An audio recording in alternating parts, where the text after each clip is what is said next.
This is Tiger, welcome to my stream.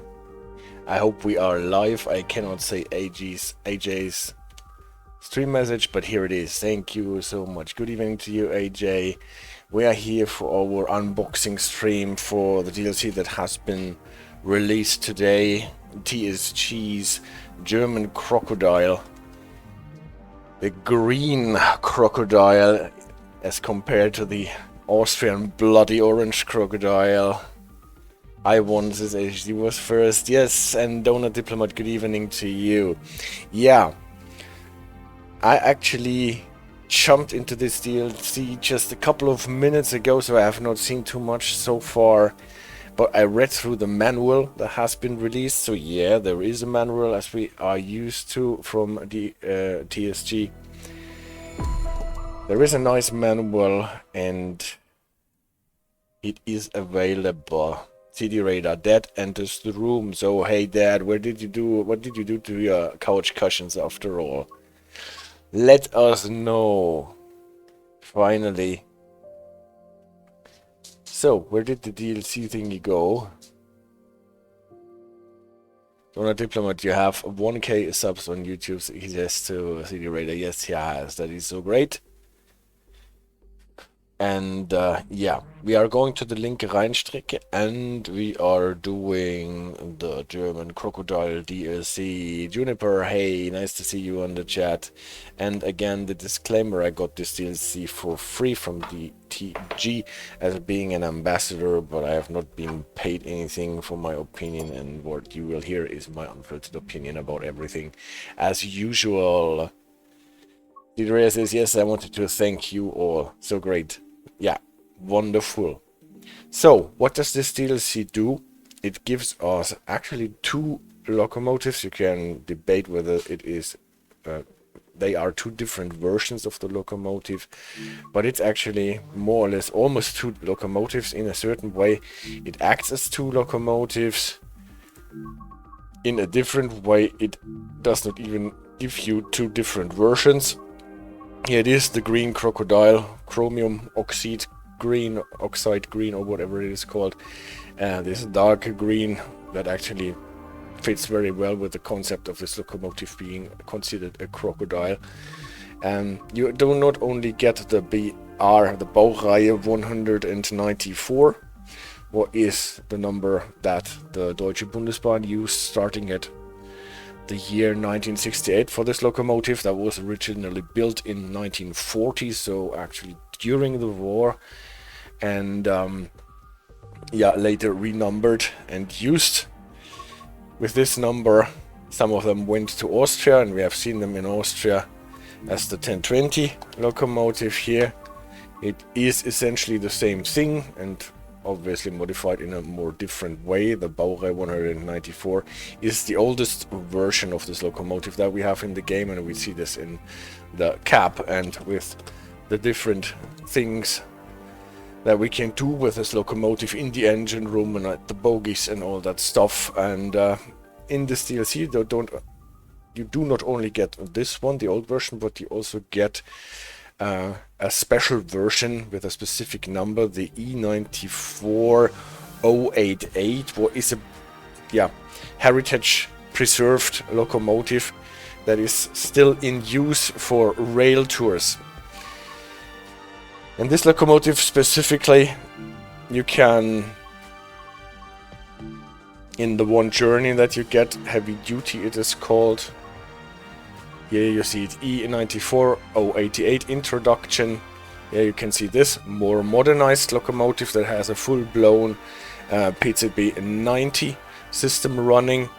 And this is the old version that has Indusi 54, as they say. Not Indusi 60, as it is run on the 1020 ÖBB orange crocodile locomotive, but the even older version of Indusi 54. Well, it's actually quite nice. We should have a stream probably about all the different versions of the Indusi system that come together in this locomotive here. Juniper says, I thought you were about to say it has full ETCS. Why not? It can get full ETCS as the some steam engine or the other. Anyway, you get a timetable, a new timetable for the Linke Rheinstrecke. We've talked about this already on Sunday night. Here, one step back before I get there. To the trains, choose a route, Linke Rheinstrecke, timetable, and then you have the 1984 timetable. What is new comes with the DLC, and the 1997 timetable. What is the old one, the original one that lives in this DLC, Linke Rheinstrecke.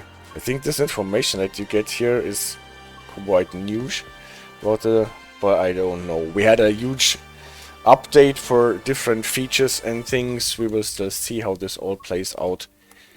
If something works in a strange way, then maybe it is a new feature and not a bug. You get 2 scenarios for 2 routes, 2 for the Linke Rheinstrecke and 2 for the Ludwigsbahn, Kaiserslautern, Mannheim, what I do not own yet, so I cannot show you those 2 scenarios. Those 2 scenarios are with the Railtour version, with the modern one, and the 2 scenarios on the Linke Rheinstrecke are the old locomotives that have been used for freight operations. And at the same time you get Umbauwagen, new passenger cars with the DLC, and there is one... Come on. There is one scenario on the Linke Rheinstrecke where we are supposed to... No, it is stuck. Here we are. Koblenz Komplications, where we are supposed to run passenger cars with our Crocodile locomotive. Those cars are unique to this DLC. Umbauwägen, pre-war carriages that have been refitted to post-war standards and used for passenger transport in the decades after the war.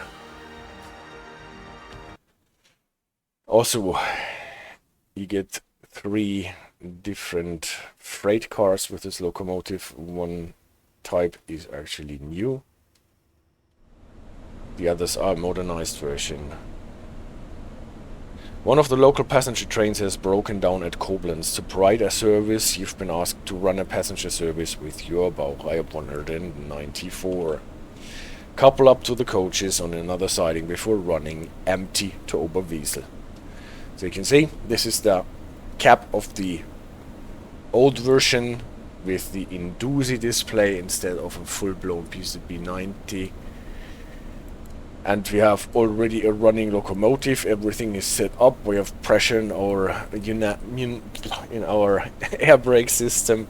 We have electricity. Panther is up. Everything is running. The window is small, but the cab is huge. This Juniper, yes, and it is kind of open, right? The front window is 3 windows, opposed to the 2 windows that we know from the ÖBB version. So let's release our brakes. Here you can see the brake cylinder. Here is the brake pipe. Black hand is the brake pipe. Red hand is the main reservoir. Air blowers are already on. Compressor is on. Main circuit breaker is on. And the brake blowers are off at the moment. We apply some power with our big wheel. Always make sure that you don't stay in between too much. Here with the fine-tuning indicator you can see whether you are at the tap completely, on the half tap, or somewhere in between. And to not break your shit, you always want to be at the full Stufe here if possible. VR0. Why does it not work? Why does it not make any sound? Because we did not turn on the safety systems. We will have to check this out as soon as we stopped, because we don't want to run without safety system scenario or not. And Donut Diplomat asks me whether I like the new freight wagons. I have not looked into them too much. From what I've seen, they are nice, but I can't give you a proper estimate for that yet. You can see this pedal here indicating that the Sifa is turned off at the moment. So as usual they send us out with the safety systems off. So we will turn them on as soon as we are stopped. Can use the loco brake to slow us down. It's rough. Hey, rough here. Guys, let me introduce you to the guy who wrote the manual for this DLC and many other great manuals for TSG. And Just Trains DLCs, I think, as well.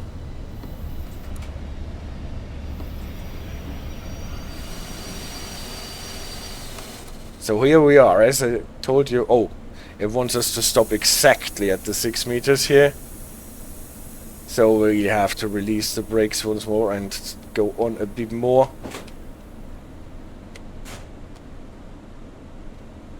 And now it should be okay. So, now we should go back and couple to the formation, but before we do that, let's just have a look around in the engine room, since it is so nicely modeled.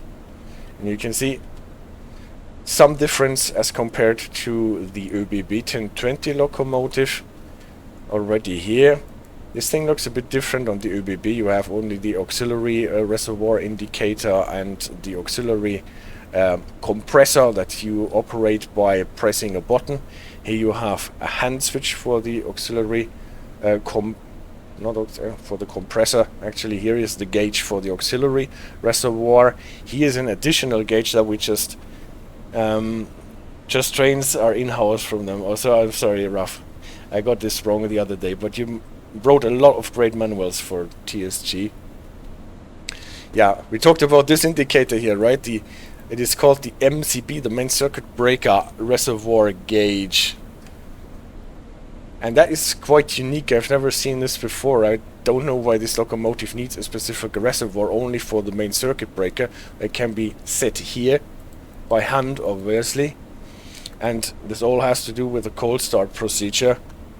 When you don't have enough air in your pneumatic system yet and still want to get up the pantographs.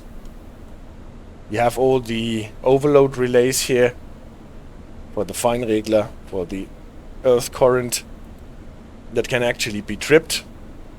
I don't want to trip them now because I don't know how this works with the scenario. Well, maybe we just do it and start the scenario again. You can trip them and set them again.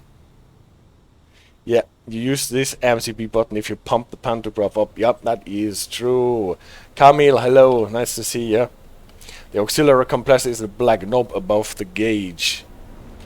The black knob above the gauge. Yes, here it is, the auxiliary compressor. It is on at the moment. I don't know. Can you tell me why it is on while we are actually running under normal load?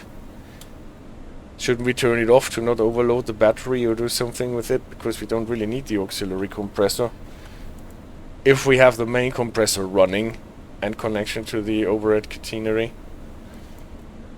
Or maybe I'm missing something here with these old locomotives, you never know. Here you can see your battery. You can actually see if there is an earth fault. If you use those two switches, it should go down to 0. If there is any voltage left, then you have some insulation problem, be it on the negative side or be it on the positive side, and then you should call the techs so that you don't get electrocuted because there is some current running through the metal parts of your locomotive. And Ralph says, I'm not sure, but it doesn't seem to be a problem if it is on. It might just automatically stop running if it reaches 10 bars of auxiliary pressure. That is...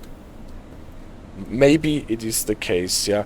On other locomotives you have like a push button that you have to hold down so that it does not overload the auxiliary compressor, for example.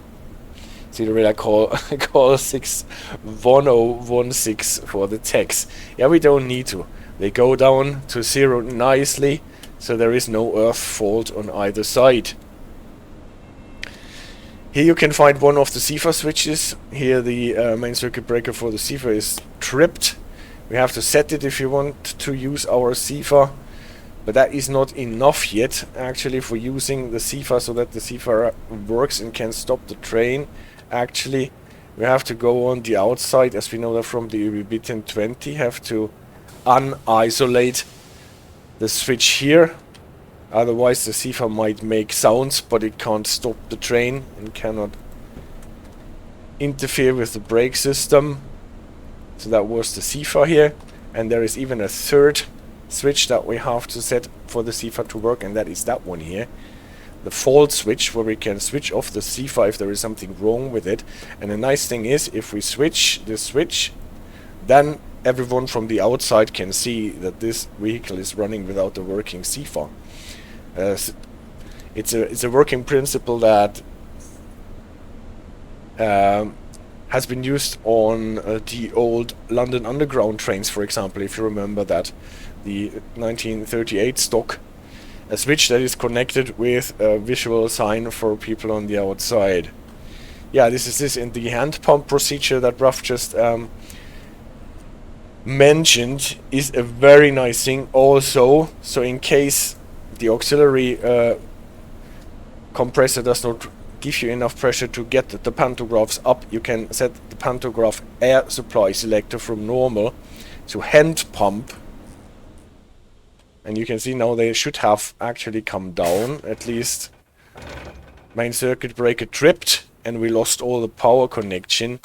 And then if you want to get the pantographs up again, I'm not entirely sure what I have to do with the other switches at this point, but you can use this handle and you pump them back up.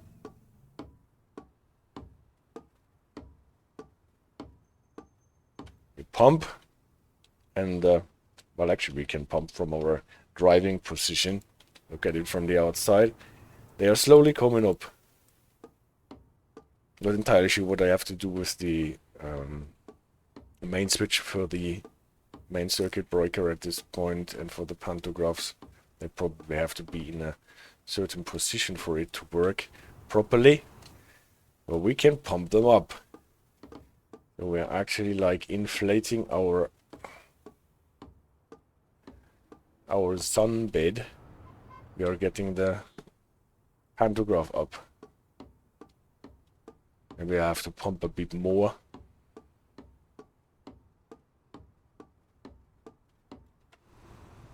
Yeah, we're getting there slowly. By the way, why are we using both pantographs? It is because those pantographs have only a single part that they use for contacting the overhead wire. Modern pantographs have like, they should be up. They should be up, yeah, they are not getting upper. So, remove the switch. I think we have to click on where it belongs. Or do we have to move it up here so that it goes out again? Nice. And then we cannot use this handle here for operating the main circuit breaker, but we have to set it with this one. And you hear it plump with the characteristic sound of the air blast circuit breaker closing down, and we have our power again. At least we hear the whirring and everything. So where this thing needs to go, I'm not entirely sure whether we can drive now or not. At any rate, this is beautifully modeled and beautifully explained. Yeah, and there is just another guy who wants to sell viewers, but we don't want to. And if you look around, there are so many things also on the roof. Here is an emergency power off, where you can switch off all the electricity, open the main circuit breaker in an emergency situation. Well, the whistle we know from the ÖBB 1020, we can insulate the whistle, then it does not hoot anymore. The pantograph selector is here. Why are we using both? This is what I wanted to explain, because, come on, stand in your position. Because you can see that they only have this narrow thing that connects with the wire, and that is sometimes not so super reliable. This is where you use both on those pantographs. Modern pantograph have like a double strip of metal in the part that touches the overhead wire, and then it is enough to use just one. I deny it myself then. Alright. Anything else? Then there are also insulation switches here for each pantograph on the roof if you want to insulate one of the pantographs because there is something wrong. There are Austrian end of train signs lying about. Then you can, we know that from the ÖBB 1020 already, insulate the different driving motors. 10 of them we have. Donor Diplomat, the details and the amount of buttons working on the BR194 is insane. Yeah, this is beautiful. This is just the way it should be. This is just the way it should be, in my opinion. And here is the switch for turning on the Indusi. What actually the summer-winter switch does, I'm not entirely sure. Also know how to use this testing switch. Can obviously switch it from a state where it is actually used for driving into a state that is used for testing. And yeah, what the summer-winter switch does, I don't know. But maybe we will find this out. Ralph says summer-winter switch is for the blower strength. Ah, it is for the blower strength. Interesting. We still have blowers slow and fast. And with the summer-winter switch we can actually have them fast and strong and slow and weak. What is also something that I really enjoyed is that on different locomotives you have like different switches for turning on the tail lights and the signal lights at front. Here you have only one set of lights, while the third one is actually retrofitted. It is not originally built in 1940, and if you want to go into the opposite direction, then you have to get the red filters on. Look at that. Isn't that beautiful? So you can even mimic all the Polish versions of driving on the left track signal patterns and stuff. But the problem is you have to leave your locomotive and go outside. Aha, this is where it is connected to with this little filter. Here we have our braked weights. You can see that we have a P and G braked weight. Länge über Puffer. That is actually rare that we have this abbreviation here. Typically we will have this icon or the symbol that indicates what kind of a brake systems do we have. We have a Knorrbremse, not with an E, nicht nach Einheitsbauart, but simple Knorr. GP mit Zusatzbremse. And what is always an interesting feature with this German Crocodile is that you can see that the two bogies are connected with each other, so that actually the traction force is dealt with between the bogies and not transmitted with the loco frame. With the loco frame as well, also a bit, but they have an interconnection where you can transfer the traction and braking forces in between. And look, this is really, really, really nicely modeled. Here are the sandboxes, here are the reservoirs, and yeah. So if you're into this heritage locomotive stuff and in the not modern locomotives, then I should say this is definitely a locomotive with a lot of things to explore. Juniper says, what is the red light on the wheel? The red light on the wheel itself. Now I switched it off and I cannot see. You mean on one of the wheels on the outside of the locomotive?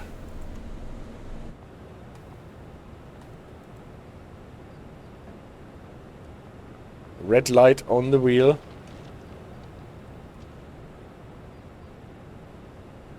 Ah, the red sheen here. Why it looks so reddish here?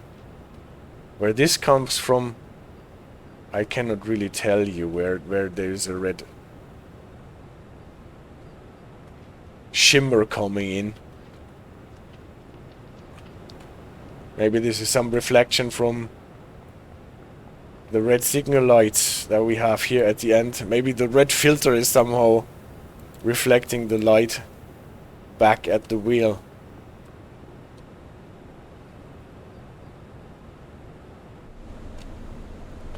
So I guess there is a cold start scenario in the Ludwigsbahn, but I cannot show you because I don't own the Ludwigsbahn yet. So this should suffice for now. We turned on the Sifa valve on the outside. We turned on the Indusi and the Sifa on the electric cabinet. Then we unset the Sifa fault switch. So all the safety systems should be good. Script wants us to release. Reverser is already set.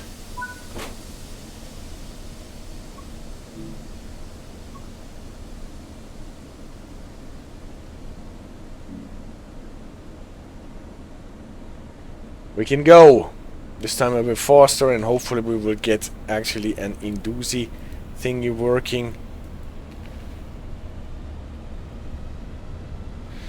I should actually stay below the 25 since we are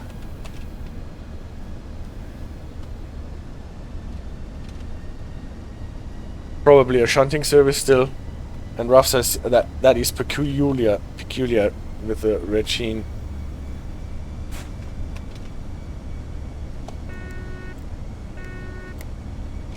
Now our Indusi is actually sounding the horn. We did not get a reaction here, but we were just not seeing it. This white thingy, by the way, is not part of the Indusi system. It is the Sifa indicator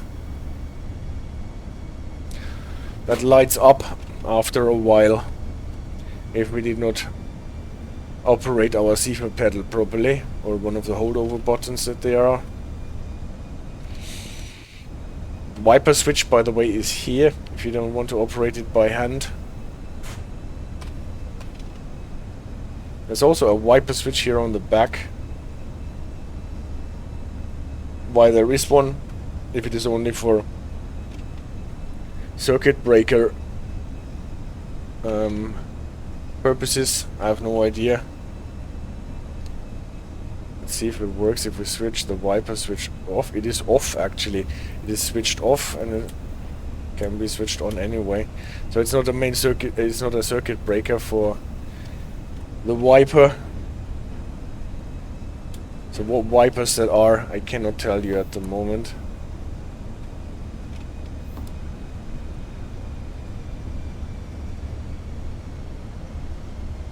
What is a bit difficult for driving without the HUD is that it is hard to see the speedometer and the brake gauges at the same time. Because for some reason whoever constructed this locomotive thought it is a good idea to have the speedometer on the desk. Aha. Couple to formation.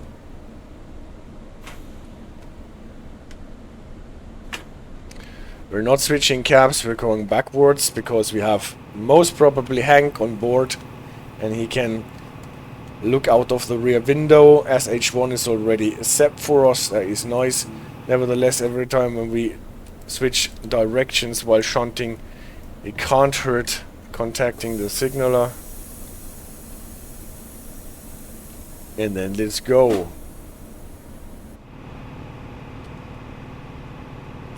Looks kinda hard to drive this on a Diplomat. Well, it is definitely not as easy to drive as the Vectron is, for example. Because it takes always some time to go from driving to braking.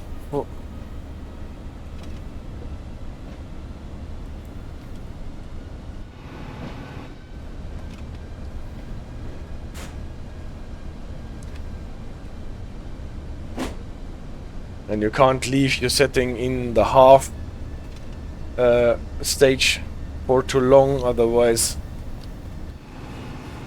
you might overload some parts of your electric circuitry.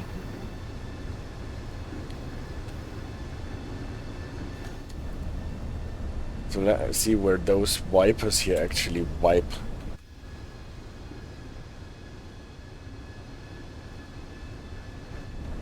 Oh, I can't tell you.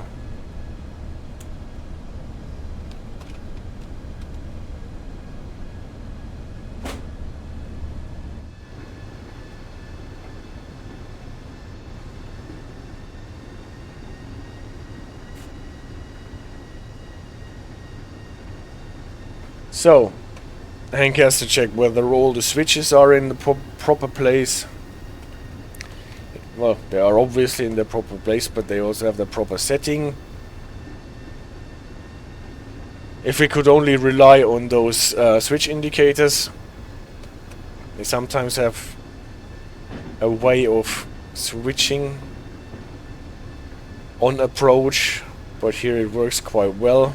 Straight through, straight through, straight through. And those are our cars that we are supposed to couple to.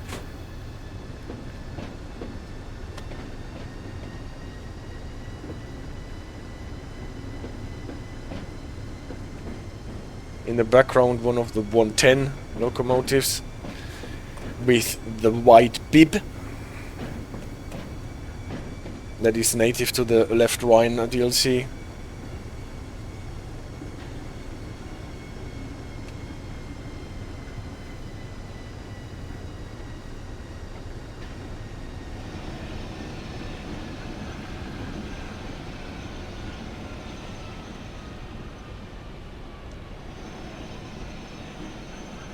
When coupling up to passenger cars, empty or not, always stop before you finally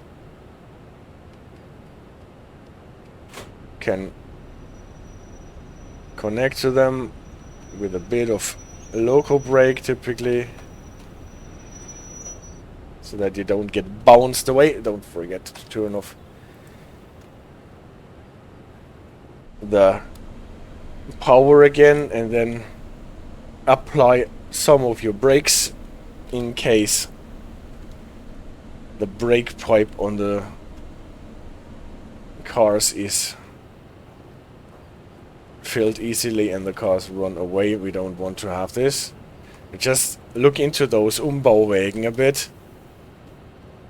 As I said, they are cars that have been originally built pre-war and refurbished for use post-war. There are also first-class cars in existence, but in the DLC, from what I know, it is only the second-class cars that we can have here. This material, this weird brass-looking material that they used in their Silberlinge also, is what I remember very vividly from being a child and going on a train for the first time. It's actually quite long, our train that we have to pick up here. Non-smoker second class. And here we are, smoker. This is actually a train that has the mixed set of smoker, non-smoker trains. And now we're getting to the last one. And here, this thing is closed. We can move the plate, but not... Can we move this thing here independently? I don't know. Here is actually a switch. We are hidden in this box, a switch for the tail lamp. Here, that can be switched on and off and can be replaced by plates also.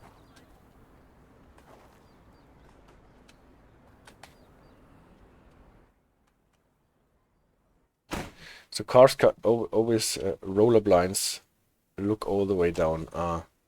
Rough. It's so great to have you on the stream.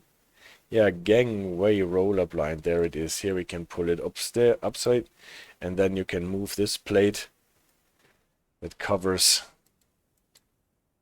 the space where you go into the next car. Thank you so much. You should be here more often, Raf. It's I'm really enjoying this.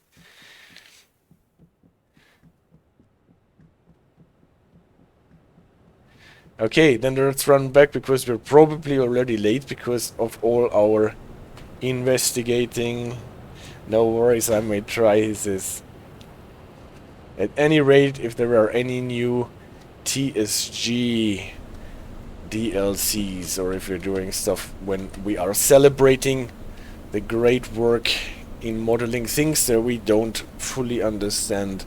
Okay, we did actually not couple, we just pushed onto it. Now we coupled. Set the rear signals to off. That means the rear signals on our loco. So far we had them on because we were running light. Now we don't need them anymore. 1, 2.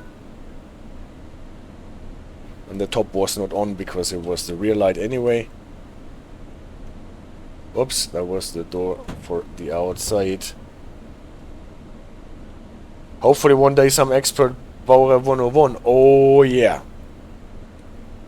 But I have to get really deep into this DLC so that we can do some proper stuff concerning the Bacharach 101.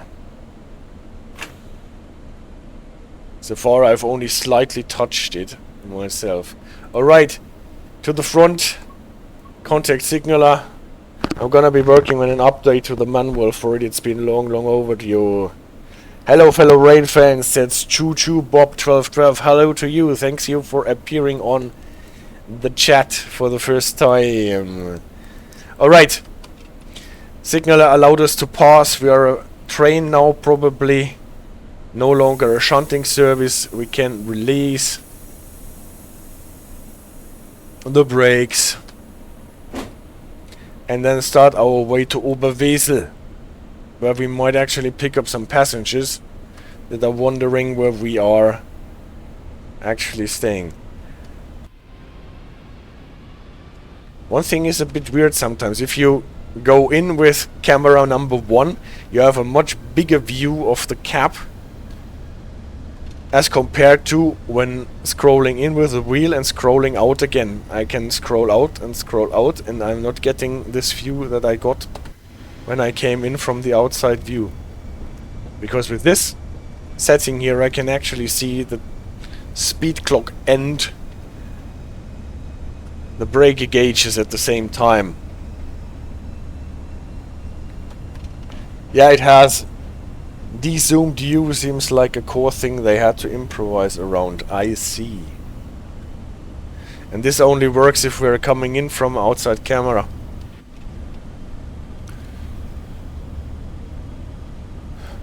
Our indicators here. This is for the Zugheizung, for the train line, and the heating especially can be set here. At the moment it is off. If we set it, we can set it to 1000. There is also the 800 volts. It indicates 800 volts, but usually we only have 1000 volts for the train heating. So also that works. Nice. Then we have the voltage from the overhead catenary, 15k volts. That is what it is supposed to be. This is our current. At the moment we are not having any current because we are at 0. This is our tap indicator. We can see that for driving we have 18 taps, or is not a lot if you compare it to the 39 on the Bacharach 103, for example, or the 38 plus weak field on the British 87. But well, it is a locomotive from 1940 and we have a transformer with moving parts, no thyristors or anything. 18 taps. And for braking we have a dynamic brake. To use the dynamic brake we would actually go to 0 with our power controller. Switch this so you can hear the hissing where we are pneumatically switching parts in our electric circuitry. Just have a peek on the track a bit, and now we could use our big wheel for applying dynamic brakes. Then we will get the brake current here on this white gauge. And Rolf says, in real life you can use the arrow keys to switch views around. Not in real life, if I remember correctly. You can use the arrow keys to switch around until you can see the tab changer and it's animated. That is the Zugfunk. No, not with the arrow keys, I'm afraid. Zugfunk, left and right. Maybe on the other version.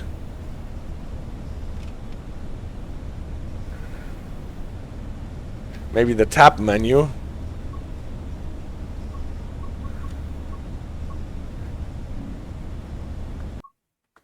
That was for the cameras, right? There was some shortcut for the cameras. What was it? I totally forgot. Yeah, I know that sometimes I stumbled into camera views as well, but maybe I even switched this off.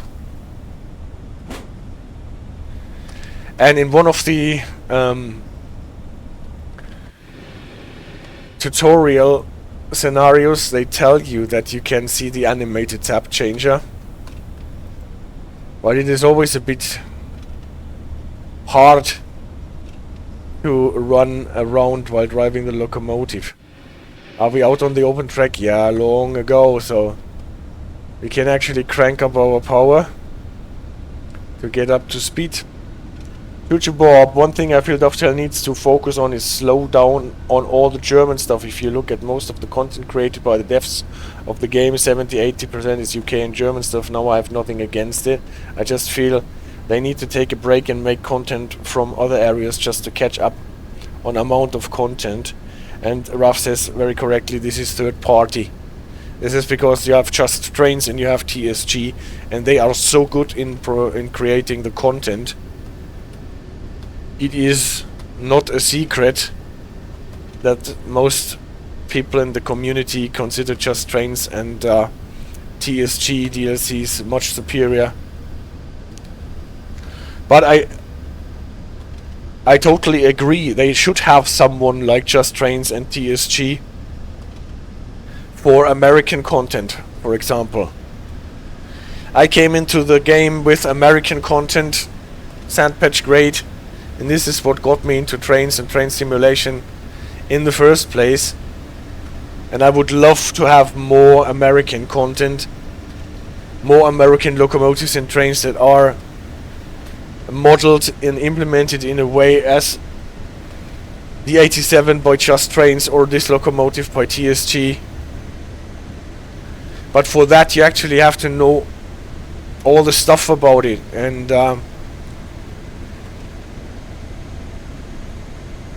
you can't model an ITMS, IEMTS, that's the name, IEMTS, an IETMS system, an integrated electric train management system, as used on American routes if you don't really know how it is built and implemented and programmed. And Ralph says the US is an absolutely pain in the backside, unfortunately. Licensing, access, and over a lack of interest of potential third parties. That's a thing, yeah, we should have the third party for American content. We will see what happens with the Japanese DLC.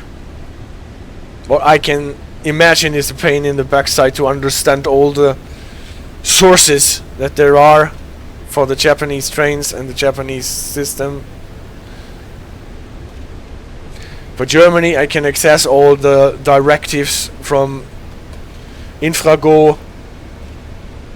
For UK, I can access all the rule books and the RSSB side. But American systems are typically proprietary and they are guarded as secrets by the different railway carriers, so that is not so easy. And Ralph says, I have a good grasp of Japanese trains myself, so I wonder how Union Workshop will actually manage. See, I don't have the slightest idea about Japanese trains. But I will definitely dig into it as soon as the DLC is out.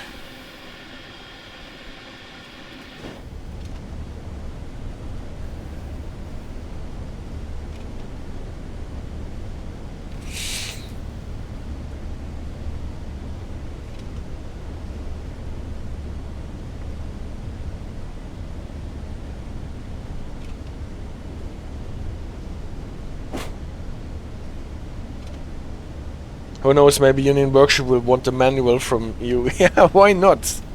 They should definitely ask.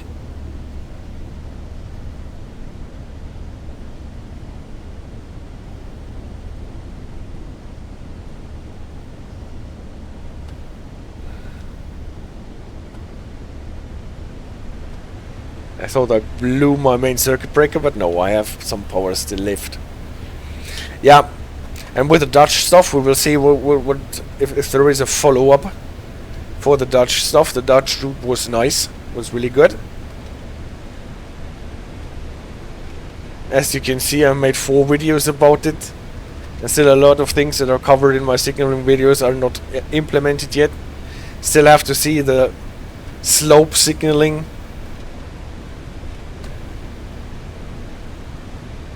At some point. Oh, we're speeding. Gotta be careful. This locomotive can't go faster than 90.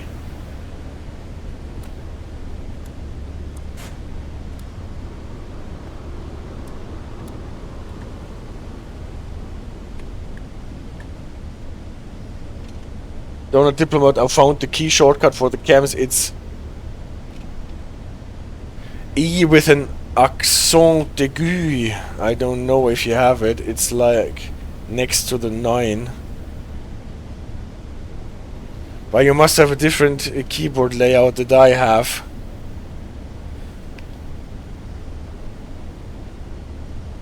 Wait guys, before we start into guessing here, there is a control guide and there is the settings menu where you can see a lot of...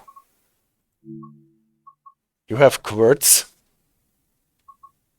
0? Yeah, 0 is next to 9, that is true. Well, before we go into it, let's try the 0. Yes, it is. Internal cameras. Driver, left window, right window, light switches. That's not actually the light switches, is it? It's the Zugfunk. And there is no tap changer either.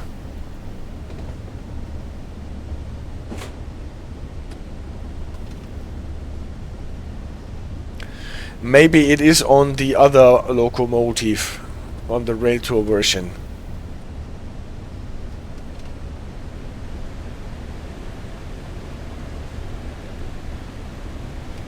But you were right, Donut Diplomat, it was the key next to the 9. You don't have a 0 there? Interesting.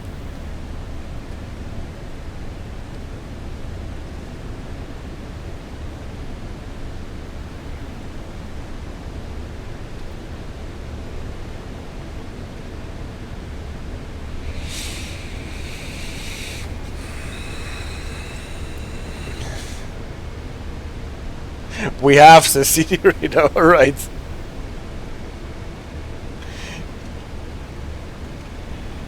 It is E with accent aigu and 0 and... I see. On my keyboard it is 0 and equals and the closed bracket. Oh my god, I'm speeding again.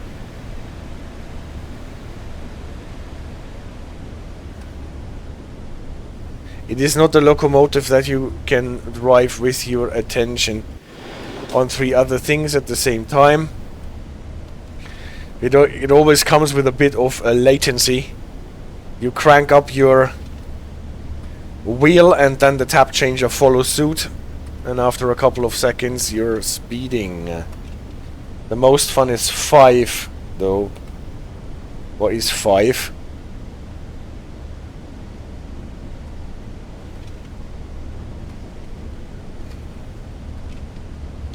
Like to quote Henry Jones Jr., what happens at 5?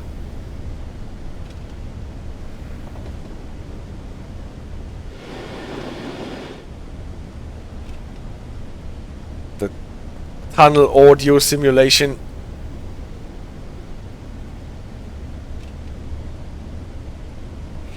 We have 6.3 kilometers to go.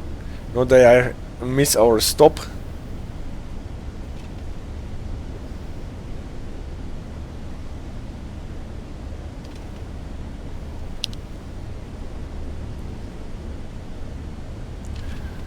Speed limit wise we don't really have to bother because there is on the main line at any rate no lower speed limit than the 90 that we are limited to anyway. R Hutchik, T Hutchik 5 and %. I see. What the heck is T Hutchik? I've never seen a T Hutchik.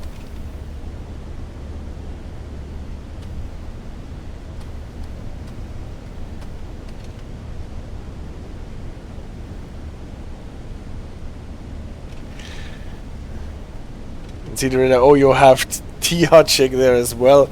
You must have different keyboard. Maybe it's a Moravian keyboard compared to a Silesian keyboard.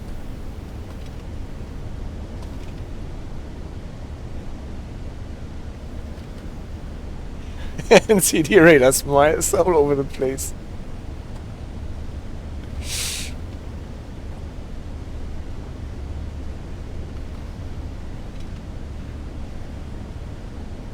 So tell me one word with a T Hutchik.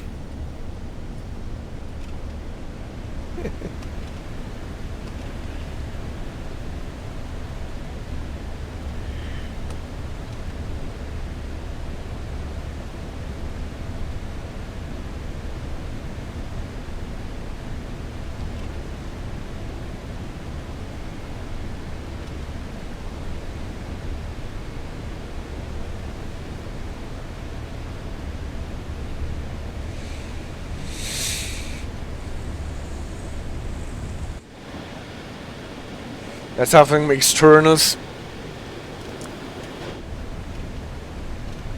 Oh, a lot. Okay. I rest my case.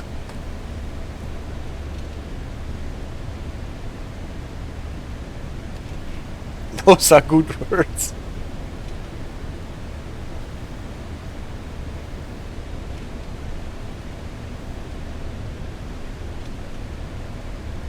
I like the one that looks like submerged.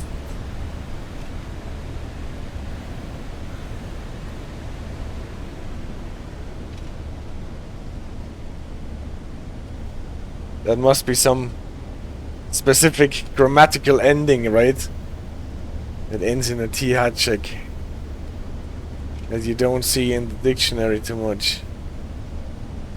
2.2 kilometers. Not get distracted by the Czech language. VR2. It's a manually lapping brake. That means you have to be careful with it. Indusi 54 requires us to slow down to 75. At least in this version that we're running here. Don't forget to release the brakes early enough.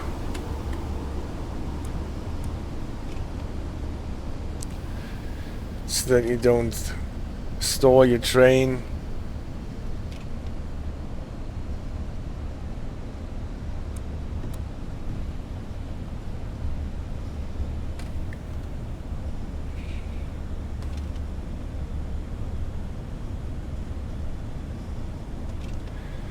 I see, you always put the Hutchik above the T if you want to soften it, but there is no softening vowel after it. Okay, it was an E60. Would have sufficed to slow down to 60.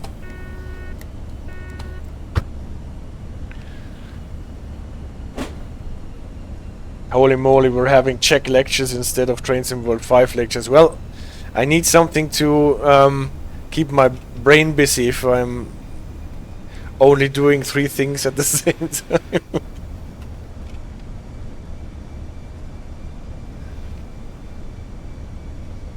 In the Cyrillic alphabet they have a specific a letter for doing something similar, like for the softening.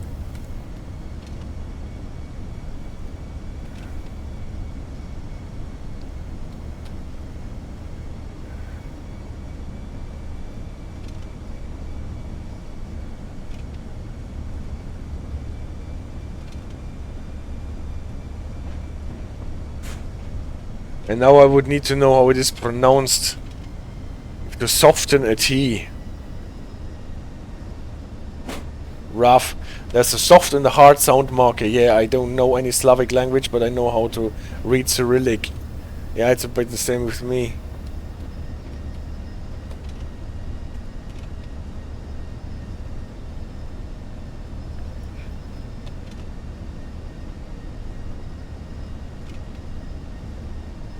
This works for N as well with a Hajik. So does it sound like, if I read what Donut Diplomat put up here, Hoetje? It's almost like Dutch. Soften a T. Tje. Tratje. Latje. Zetje. Smirchtje.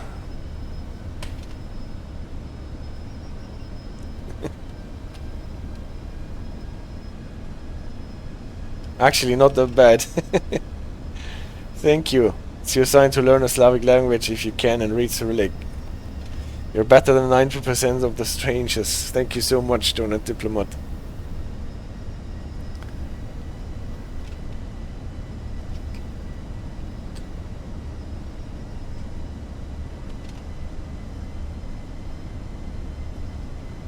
Well, but now I have to stop my train. I have to stop thinking about Czech pronunciation and get my manually lapping brakes ready, because we're approaching a red signal. Train is slowing down quite a bit if you're just coasting. Juniper are the French words with characters and have words with characters, and then they skip the characters when speaking. Even why even put them there? Well, the French have their own system of softening sounds by putting a lot of characters in between them.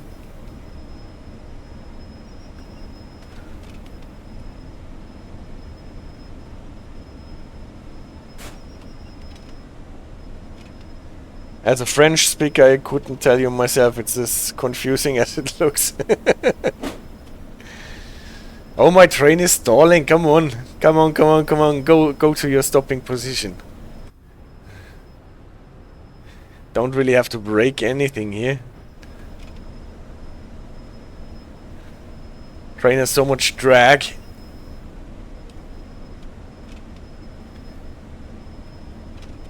Do I secretly work for the NASA, he asks me. No, I don't.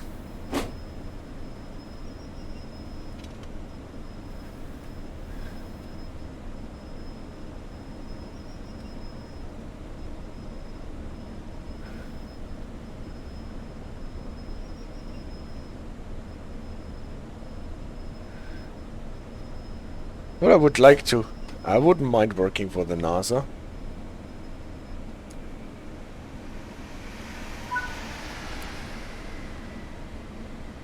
Here you'll need to run around the coaches to ready the passenger service back to Mainz. Okay, if we run around, then we should apply the brakes heavily. 4 bars, for example, before we uncouple, lest our brakes run away, our cars run away. Loco brake as well, so that we can release later. Reverser probably to medium. Oops. I wanted to walk, but I forgot that I am glued to this driving position here. I wonder if we get a timetable time at some point. Okay, cars. We uncouple, we open the angle cocks, obviously, but if the brake pipe is drained, then there is no Uncouple, set the red light filters to white.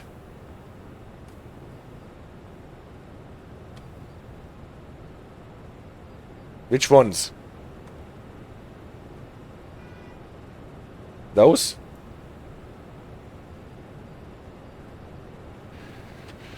Probably those, because it is 4 meters. Or are they talking about the ones on the cars? No, on the locomotive. Set the rear signals to on. That is probably then in the car. Well, I guess this is easier if you don't switch off the objective markers.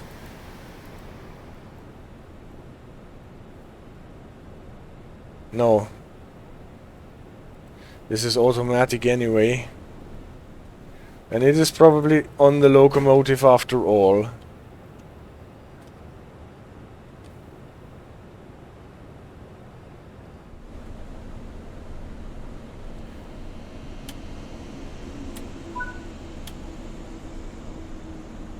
So now we have a Spitzensignal on both ends.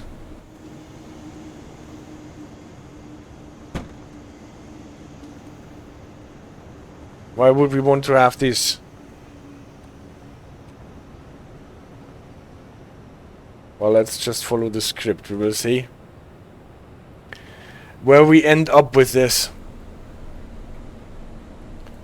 Maybe we should have done this after we moved our locomotive to the shunting head. Switched off by Kennlicht. For shunting you should have headlights on both sides in German, I reckon. Yeah, but probably not all 3 of them, right? Just 1 light is enough. Any rate. We will see. Where we have to go, by the way, we go just slight bit ahead. Signal has been switched off by Kennlicht. Now that we are a shunting service,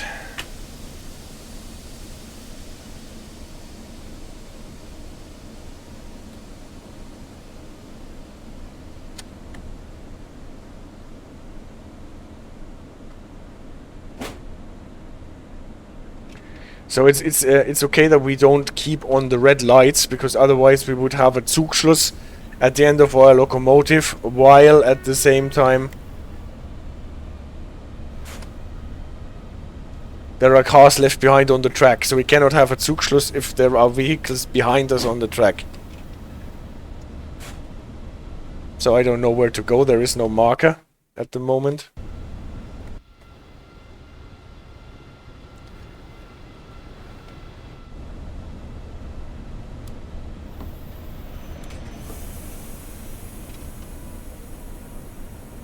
It's the 80s, man. Things are just different. Maybe I did not... Oh, I'm not... stopped. No, I stopped... I ran too far, actually. For whatever reason, I'm not getting a distance indicated from the script. Maybe because I switched too many lights. Let's see if we can salvage this.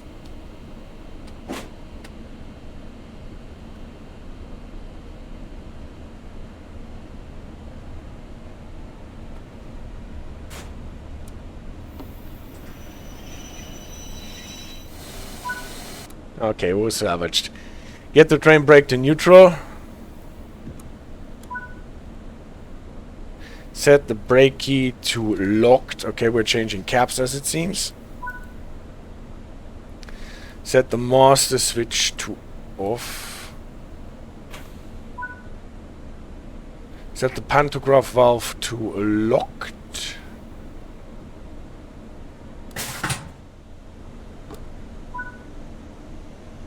Set the compressors to off. Set the blowers to off. Set the top signal light to off. Ah, yeah, see. Maybe this was why we did not get an indication. Stand at the driving position on the other end. So probably it did not even want us to have all three lights on. What is good. Set the pantograph valve to main circuit breaker. Set. Does it mean we have pantos up? Great. Set the main switch to forward. Set the compressors to on. Blowers probably to slow. Click clack. Set the brake to unlocked. Set the frame brake to release running. Apply, move some power. Okay, I had the locomotive brake on.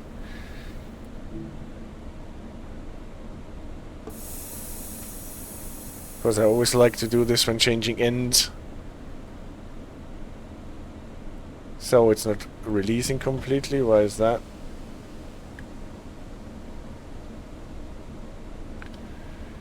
No, it is, I think.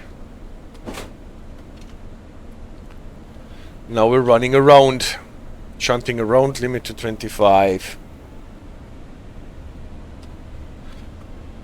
And when we are coupled and set to depart from the station, then we will see that we should have departed at 13:30 or something like this.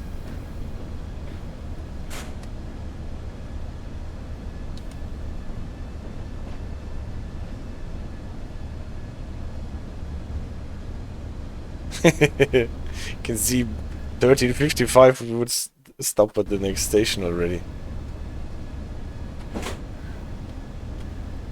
So we will be late.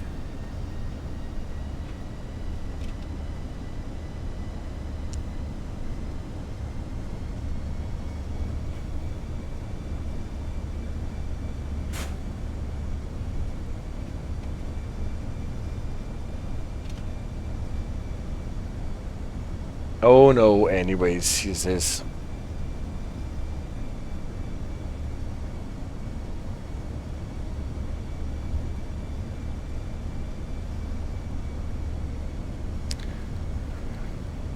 Well, if they send us with this old locomotive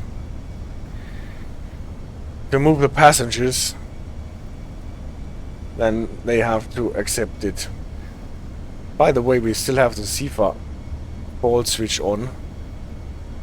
We should do this on the other cab. Alright, we're getting SH1 with the HP0. So we can pass it, but we have to press the override button.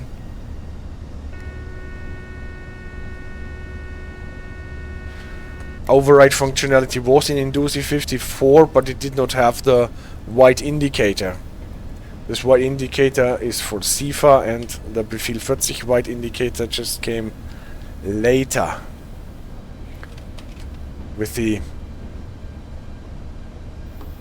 don't know, with the i60 or the i60R.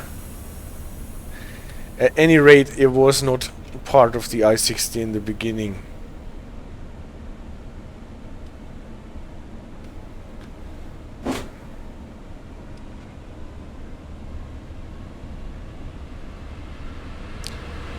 Alright, we're going into the shunting head, while a 110 is taking its intercity cars towards Bingen.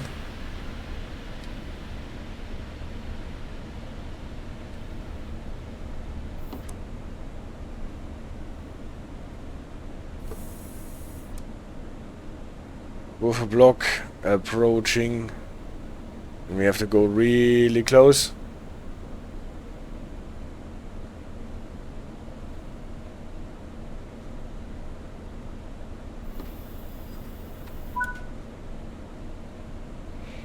And couple to formation. That means we are supposed to go backwards. Before we do that, probably kick this down. It did not give us any trouble. Sometimes it can give you trouble if you have the safety systems activated on the cab that you are not driving from. But here it did not. Hank, we need you again to look out of the window.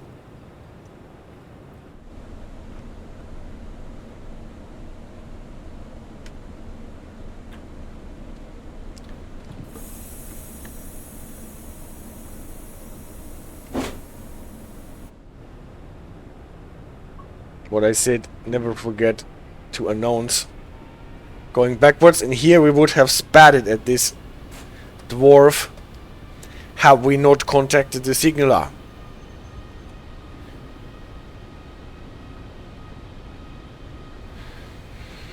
And it allows us with restricted speed into the track with the cars where we left them. For some reason, when going backwards, we're only getting 35 points instead of the 65 that we usually did, regardless of having our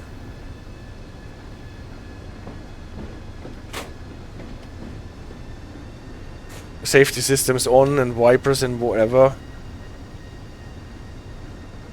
Going backwards is always 35, so if you want to get full points for your medals, consider actually changing caps and driving forward.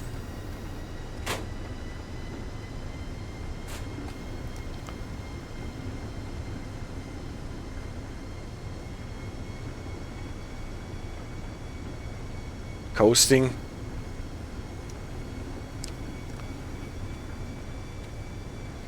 We're running downhill here.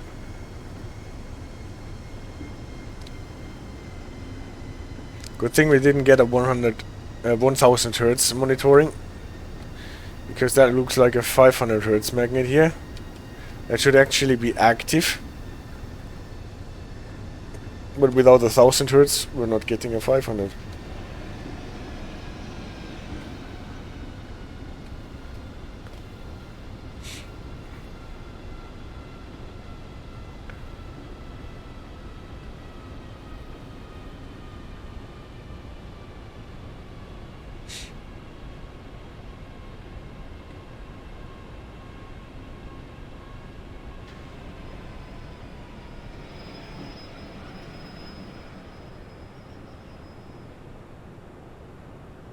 Again, stop before you hit the cars and shake the passengers. And then aufdrücken.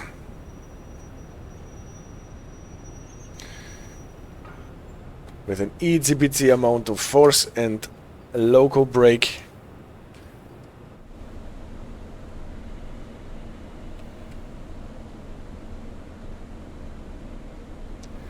And then for the cars, the train brake.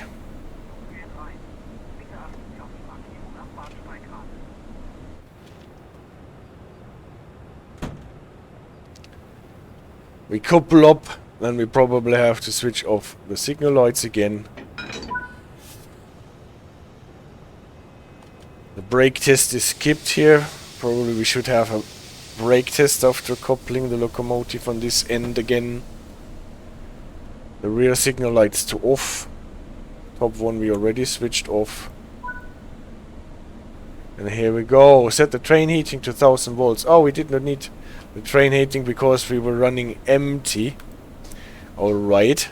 This actually seems to be thought through really well, this scenario here. So far, the stuff makes actually sense. Except for not turning on the safety systems, but this is a different story. I think they have to follow the core guidelines here. Okay, 1000 volts train heating.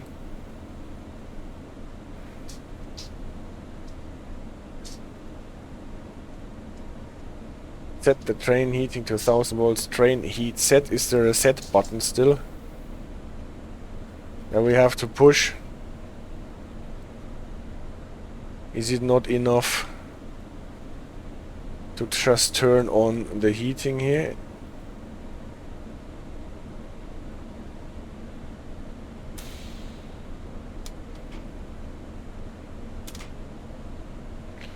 On the ÖBB 1020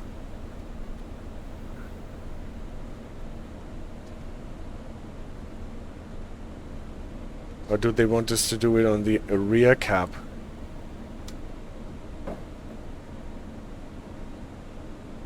Nope. Okay, let's switch on the object markers for a sec to see what the game wants me to do.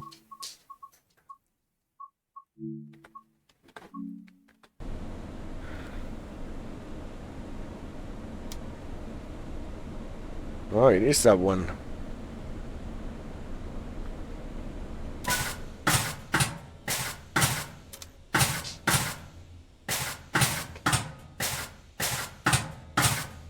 Now it's overheating. What did I do to this poor thingy? Maybe because I had the train heating on both ends? Interesting thing, you can ruin everything by turning on train heating on both ends. Rather, it sounds like it's coughing. At any rate, if you apply 2000 volts of train heating by turning on the valves on both caps, I don't know if that is actually possible, then you can cause mayhem. I want it here, actually, not on the other end. Now it does not work anymore. Well, I have to stand in my square to open the doors. So, here the train heating is off. Just check it out if it is on the other end. Actually, it shouldn't make a big difference whether it is on this end or the other. But it seems like I somehow confused it. Now it does not show me anything. Because I turned it off by mistake. So here it is off. At some point we need it on. At least our doors are locked. Yeah. No hurry, we are late anyway. Train heating. Then set it on this cap that we are driving from. Right. And lock the door. Object completed, and I turn off my object markers again. Because I want to find my stuff on my own. And not be directed. Okay, so we go to Bacharach. Is it pronounced Bacharach or Bacharach? At any rate, we should have been there 12 minutes ago.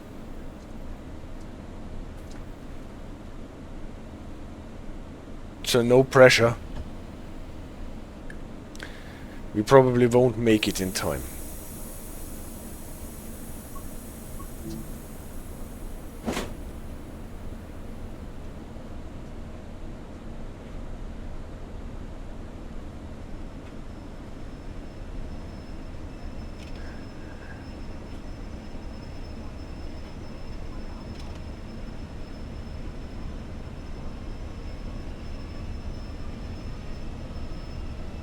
Sounds like the brakes did not release completely. Now they are.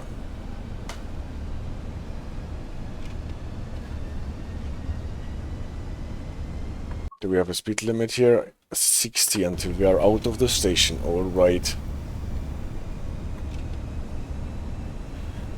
Probably says city radar in Kamil. It says, oh.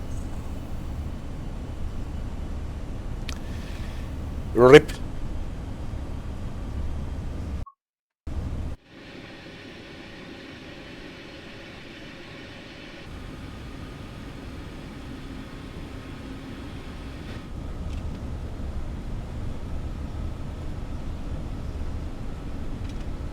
Here we don't get the 60, probably it is in our timetable that this is an E60 signal where we can go with 60.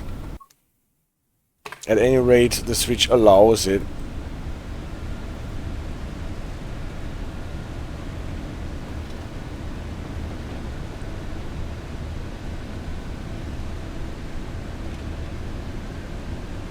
And Kamil, thank you for resubscribing. And Raf, thank you for following. And see the rear passenger, can you please give me a confirmation of the delay, train conductor? We are not there yet. How do you know that we will be late? Yes. Definitely. He will probably hand out special tickets for a rail tour.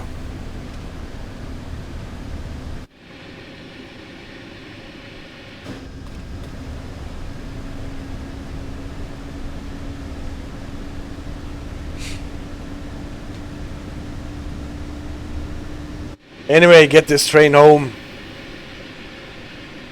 I think we're going all the way to Mainz, aren't we? So there is still a bit to do.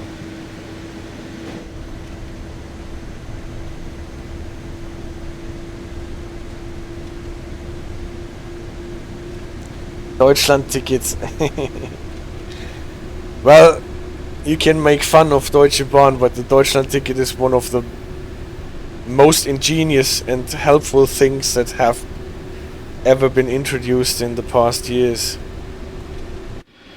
I love to have my Deutschland ticket.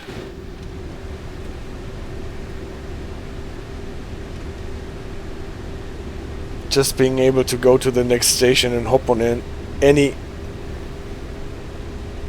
regional train that there is.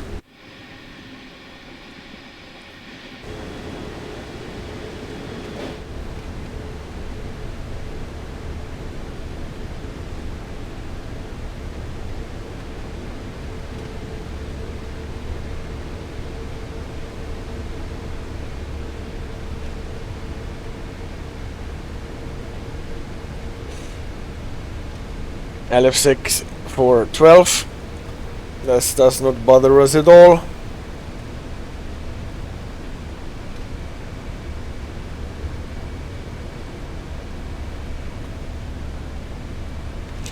Juniper regular IC trains are allowed too, right? Just not ICE or Eurocity.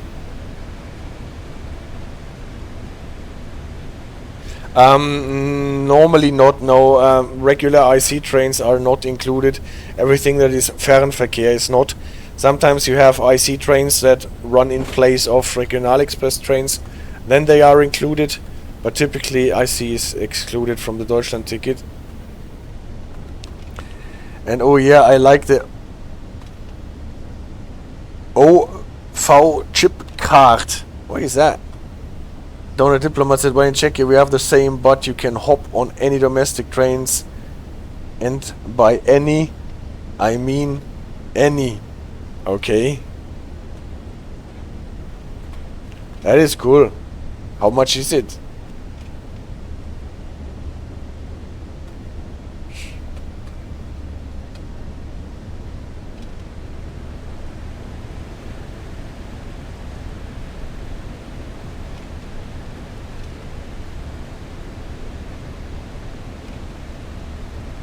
Tell me it's no more than the German Deutschland ticket, and I will buy one for a month and come visit.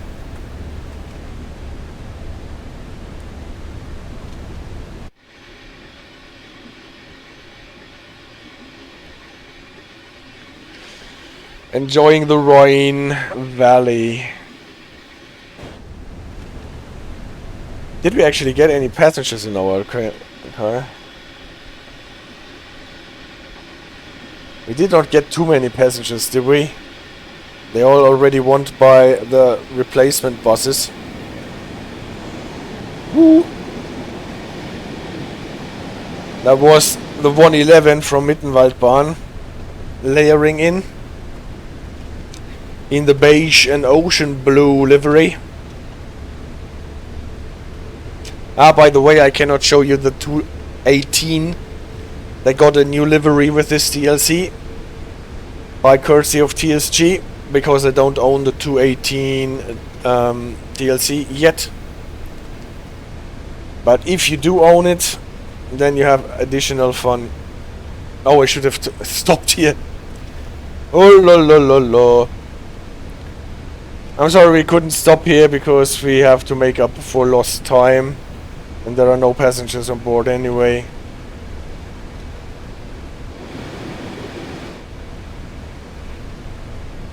Yeah, well, who would have thought that we stop on our way?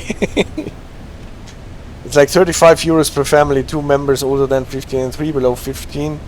Although it only lasts for a day, so 35 hours a day, 35 euros a day. Average DB driver mentality. He's this. Well,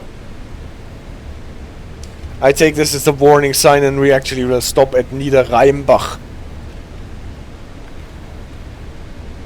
DB driver mentality. He says, I was enjoying the beauty of the Rhine Valley and did not bother to stop at whatever station there was. Bacharach, yeah, I couldn't pronounce it anyway, so I stopped.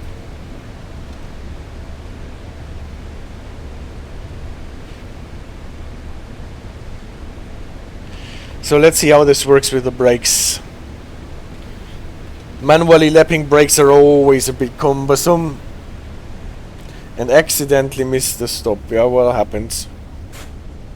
People can go back by boat if they want.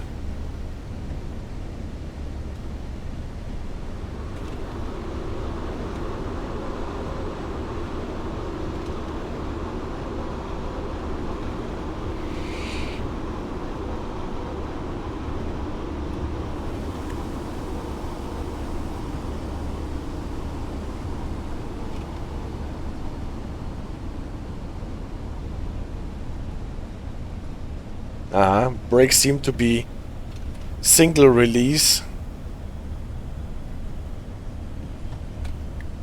Because once starting to release them, the releasing cannot be stopped.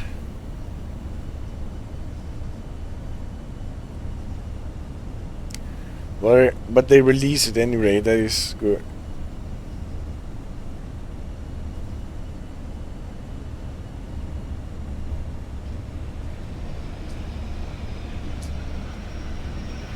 See if I can deplete the brakes. Oh, actually, I can stall the train. Well, I won't open the doors here.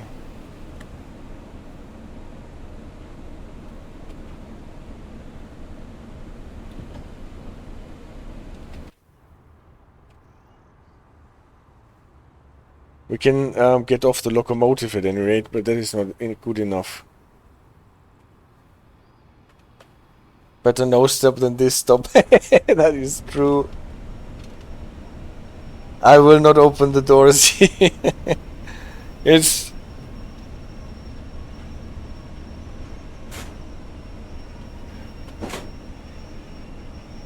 Passengers who want to do a alight at this station, please proceed to the locomotive and leave the train here.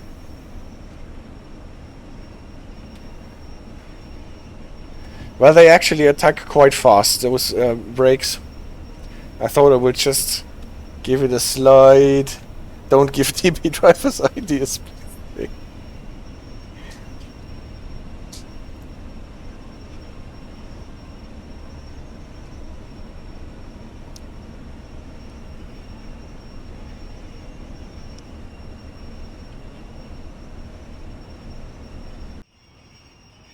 So why is there so much grass on the platform anyway?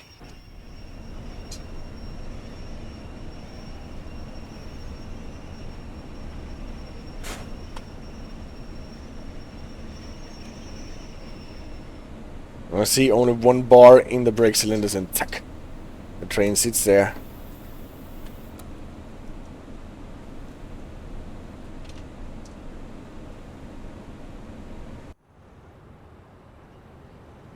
Did someone said Brno dolní nádraží?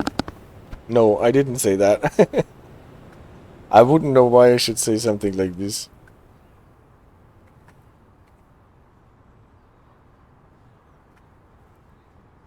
Close the doors.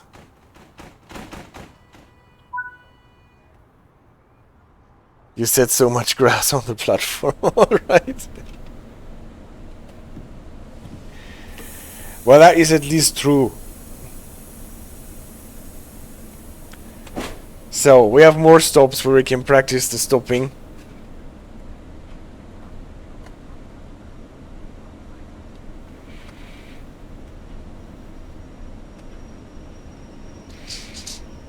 Now you can hear that the brakes have not released fully.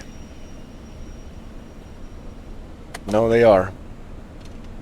Juniper, overgrown platform is normal in Germany. Yeah, but not so nicely. Typically you have the cracked concrete and everything is overgrown. And here you can almost have some tulips.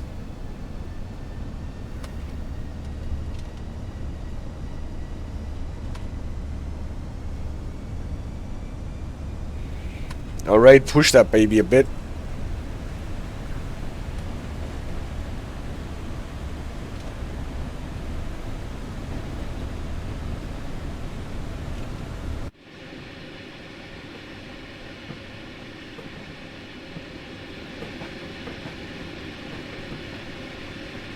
I can enjoy the scenery when departing from the station, probably, then I don't miss my stops so much. A soft landing, yeah.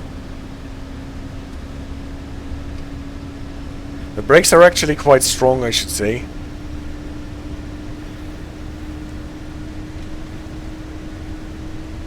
Must be great to have windows in the line with rail. And wise words this time.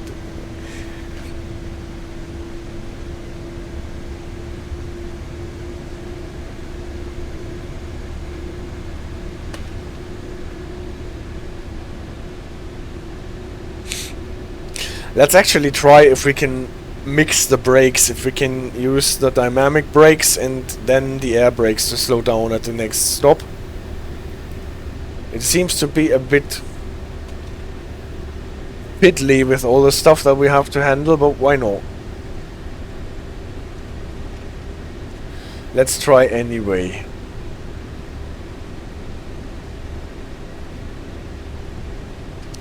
Oh no.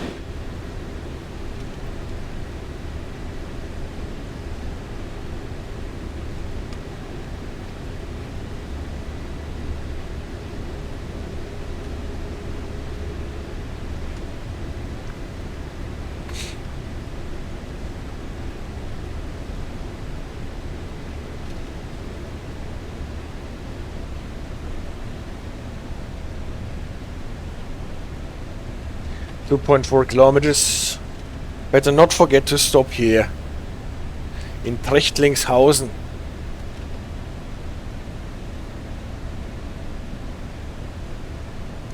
Why would I forgot to stop in Treuchtlingshausen? We're actually not on my top speed yet. It's 90, not 80 that we are limited to. And famous last words. Why would I forget to stop in... Oh, what was that station that we just passed? Treuchtlingshausen. Oh no.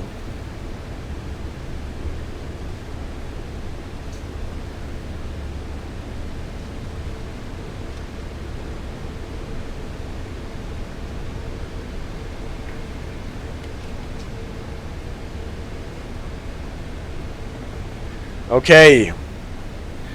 Cranking down the power. What takes a bit, as you can see. If you do it with the keyboard short.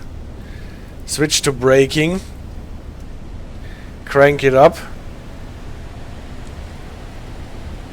Are we getting any braking effort here? Maybe not, because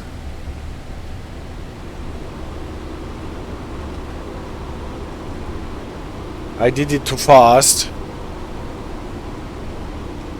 Yeah, I can quick off with this button here.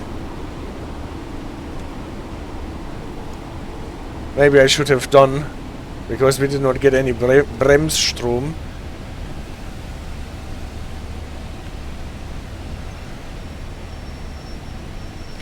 Let's see if we stall again, or if we can salvage this.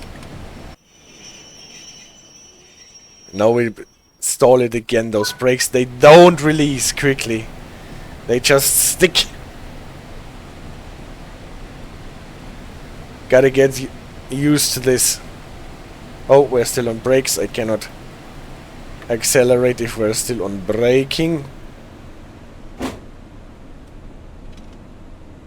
How? Just how? If you apply too much air braking, the rheostatic braking should eventually turn off. Ah, that is... Yeah, but... I tried to turn on the rheostatic braking immediately without air braking. Now we're not getting anything anymore.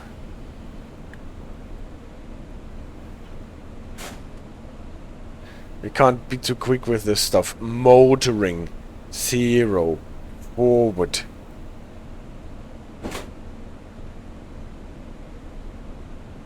Fine-tuning, yes, and we're getting current on the motors. But you gotta be really careful with the brakes, because what you get in those cylinders on these Umbauwagen, you don't get out easily. No, it is not off.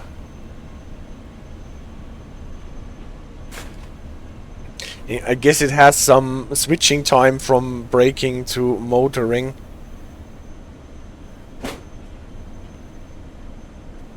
So, 103 by the way.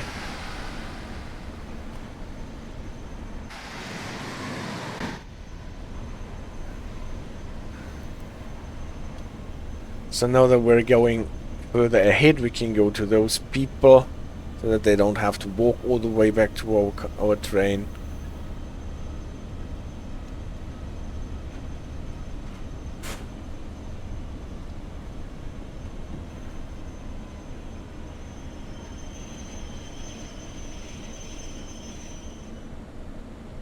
Yeah, those air brakes are quite strong.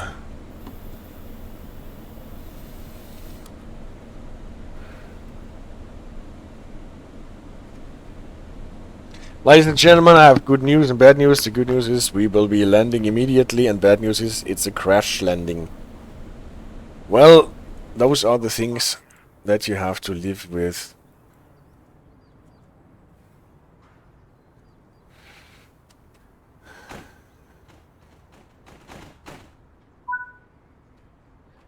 Alright. Bingerbrück is the next one.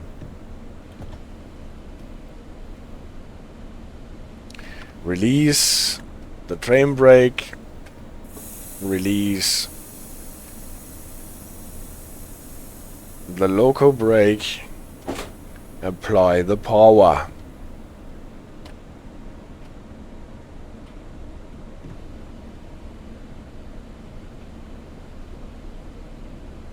And the brakes just don't want to release, or that train is so heavy that the loco really has to get a bit up in their caps.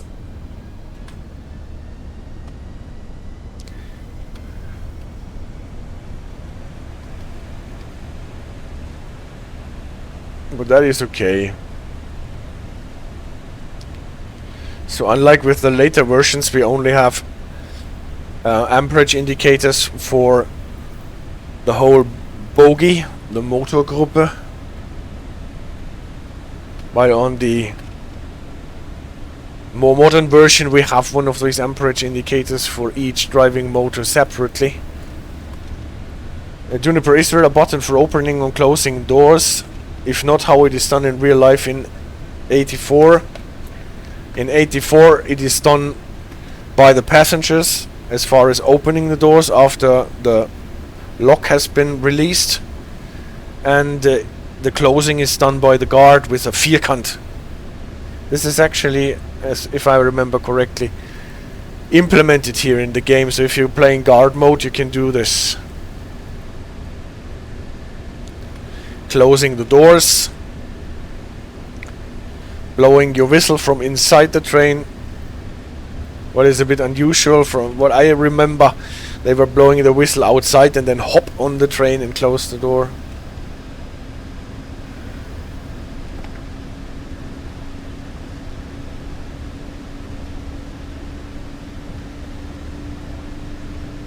On the Expert 101, by the way, we will have in beta mode a virtual guard. Whistling is off. Haven't tried it out, but I've read it in the update news.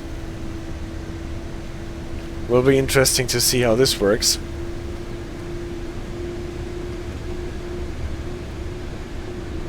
Is the lock automated or are the doors just manual? The doors are not just manual. There will be a lock happening. I guess this is speed related, but I'm not entirely sure how this works on those Umbauwägen.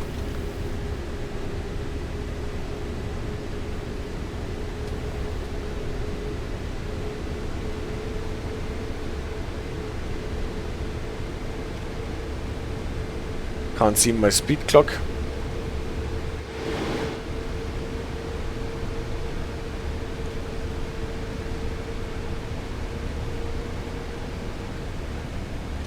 Yes, and see the radar repeats his, it's the 80s, man, things are just different.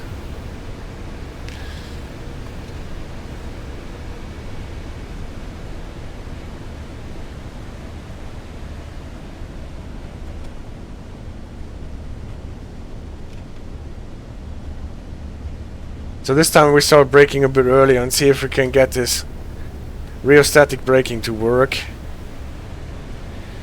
It is supposedly not so effective at a high speed. And probably not the best thing to use for actually stop braking. Rather something you'd use when holding speed on the downhill.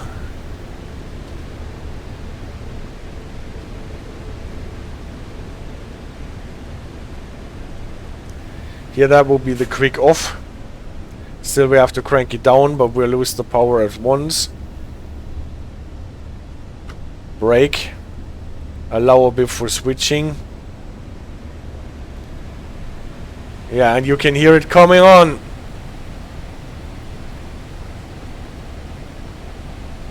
But I can't see any Bremsstrom here. It sounds as if it is braking.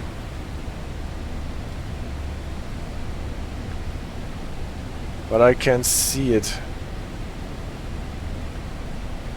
And it looks as if it is braking.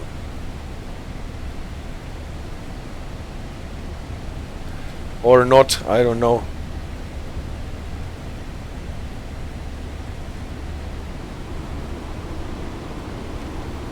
Also with those brakes, if you go back to a lap, it still applies a bit more.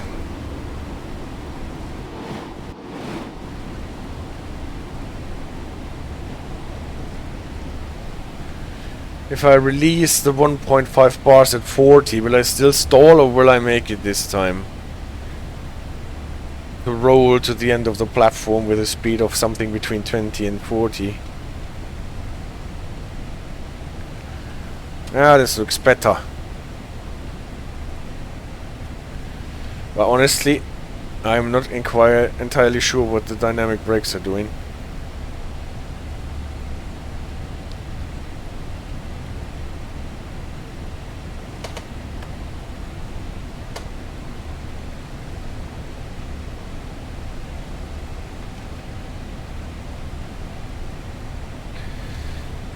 Bingerbrück.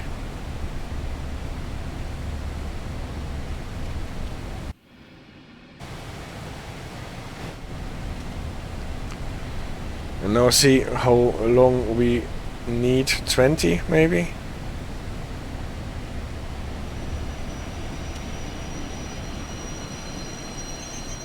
Well, that was spot on at any rate. No in-time bonus, but accuracy bonus at any rate.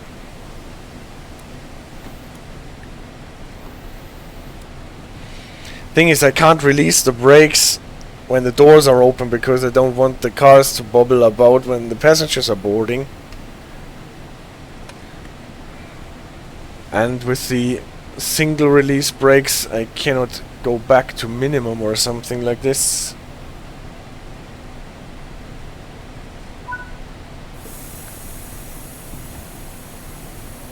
I can't even... Now I should switch back to motoring, otherwise I will be buggered.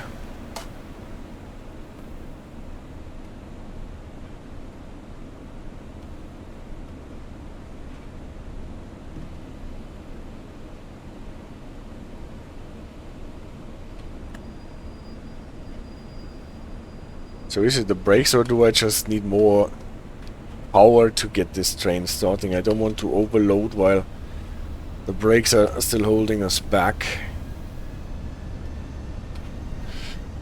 Yeah, at any rate you can see you need a bit of feel for this train with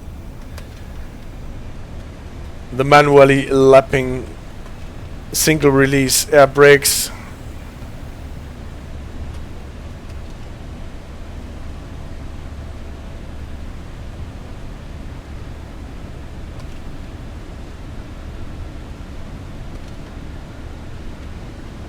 But it is an interesting train to run, definitely. Look at this nice scenario and how the cars are running around the corner. Here's the Bingerbrück.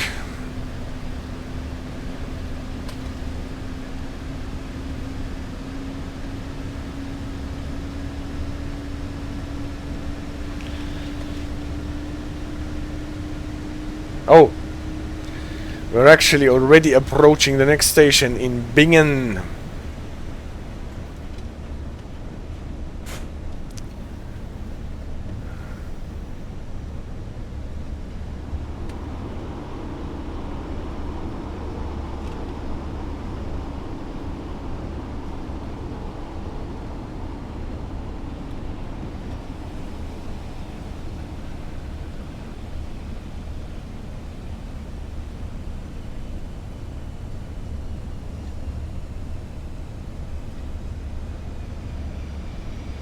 This time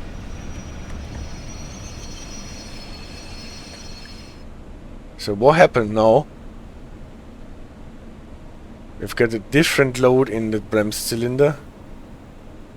Did I overcharge them or something like this?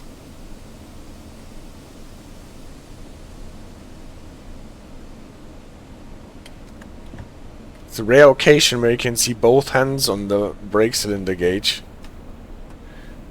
Maybe I was really overcharging everything. And my main reservoir here, the red end, fell below the 8 bars. Maybe I was overdoing it with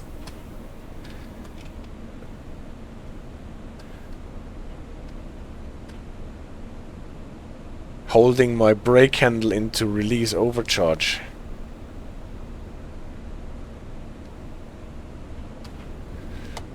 A lot of things can happen on this train. Do you know that you need to actually stop at the platforms and see the radar? Well, that was the test if I can actually do it. Did I blow? No, I did not. I have still power, but the brakes are jammed on.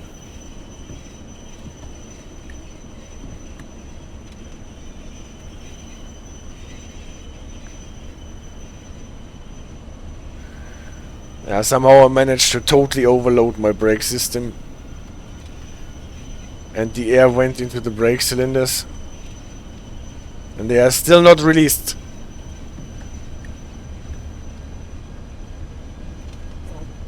At least the main reservoir is recovering. It's a long stream today. Why stop at platforms and waste time when you don't have to stop at all? Brakes are still not fully released from what it seems. Or what it sounds. Can you hear this? Something bad happened to my brake valves. Oh, now I got them free.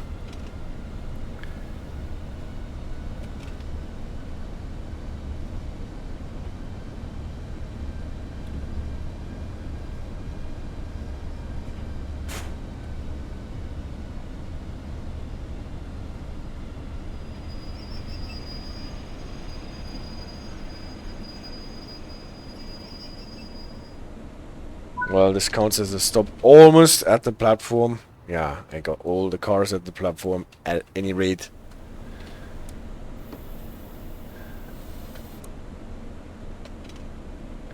Juniper, so it takes 30 plus seconds to fully release the brakes. At least in this situation, I'm not entirely sure what happened to my brake system. I somehow seem to have overcharged it. Depleted the main reservoir below the 8 bars. And then we had a weird state in our brake cylinders at the loco with different readings for both bogies, what really does not happen often.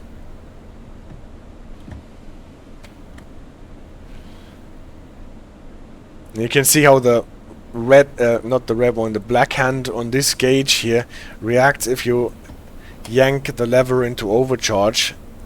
It presses a lot of air in our brake pipe, and it should be at 5 and not at 8, so everything is totally overdone at the moment. So probably this is why the brakes are behaving a bit weirdly.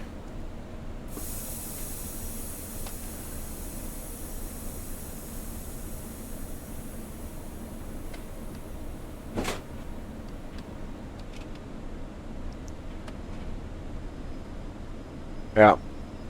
Now it took some time to release the brakes, and there is no screeching.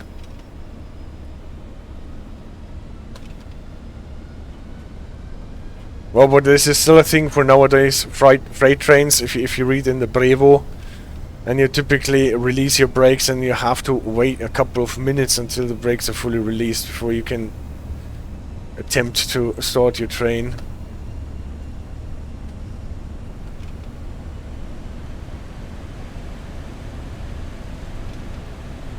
And manually lapping single release air brakes are a bitch somehow. Gau-Algesheim. Now we're going away from the Rhine and into the hinterland before we get to Mainz.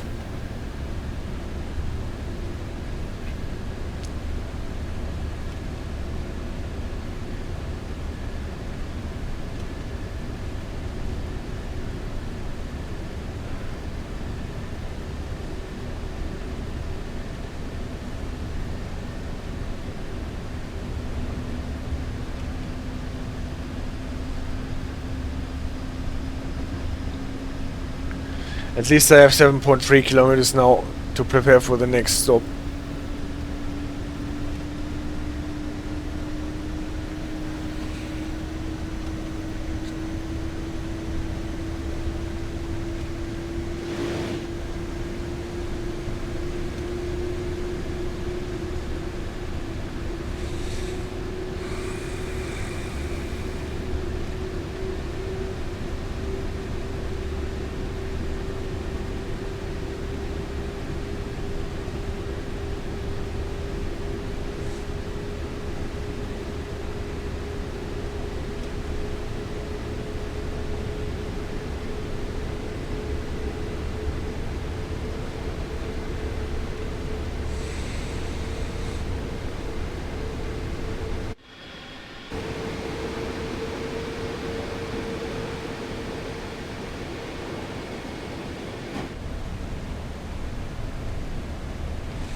But that means also that we're closing in on Mainz finally.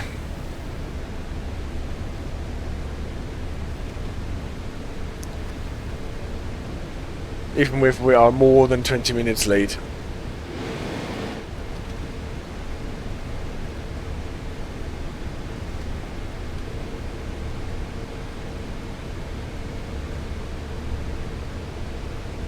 Hey, there's a station where we're not stopping, look. We're just passing through.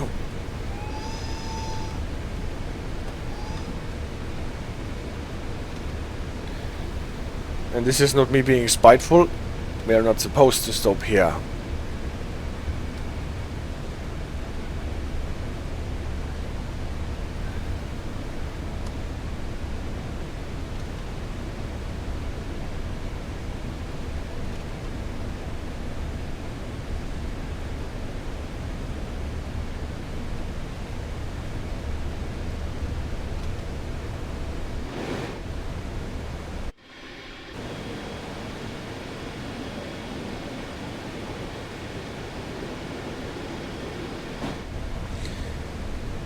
There are only 5 cars, and how can those 5 cars apply the brakes so hard? They are a bit like the troublesome trucks, I think.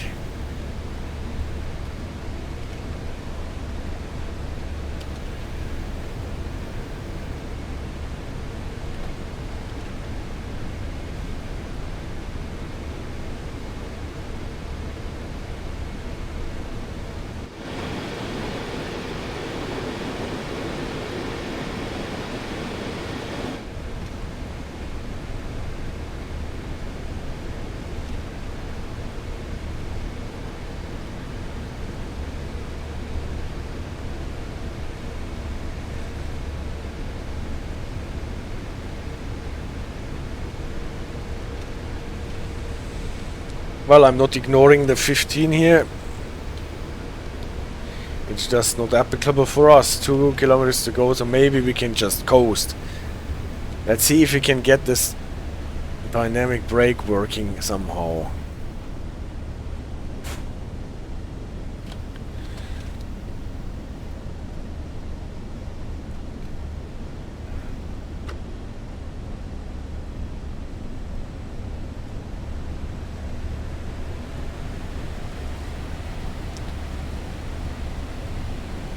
So the indicator is telling us that we are at even the maximum dynamic brake of 5.5 that we want to have. And the speed needle is actually going down. But we are not getting any Bremsstrom.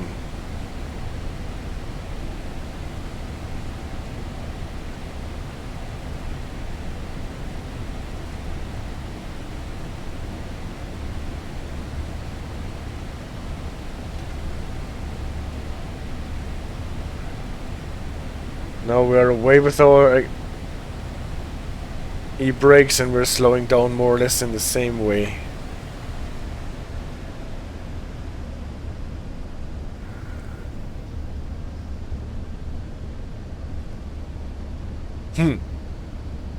I can't say that I have fully understood this so far.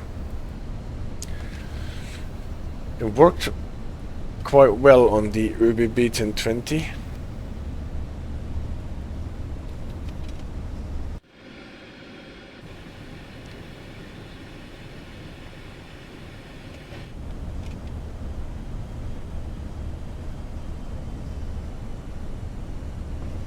But here it does not seem to do a lot for us.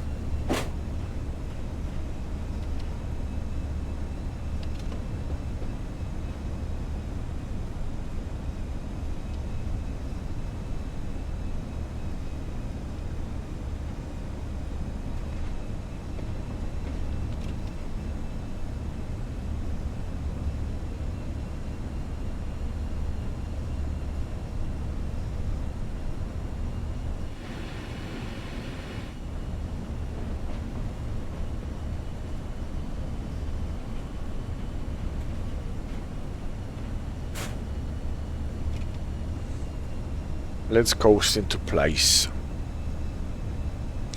At Gau-Algesheim.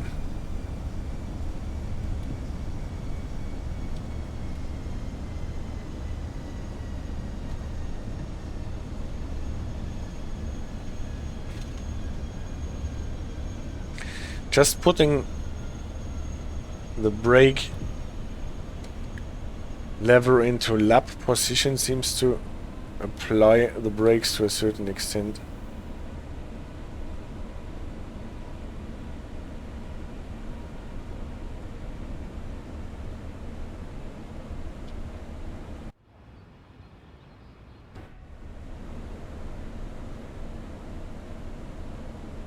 Or maybe it is just the gradient and the drag of the train.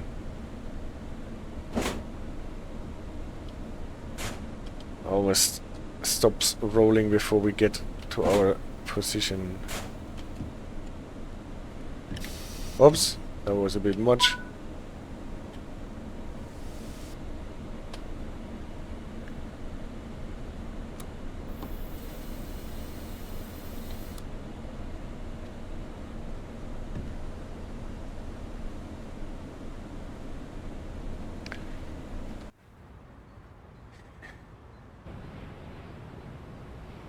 Nobody wants to ride with me today.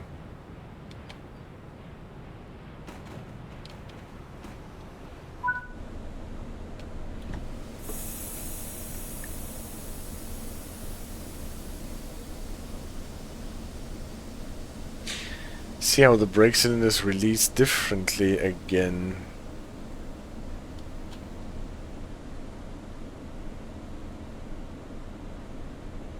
One of them is definitely slower to release.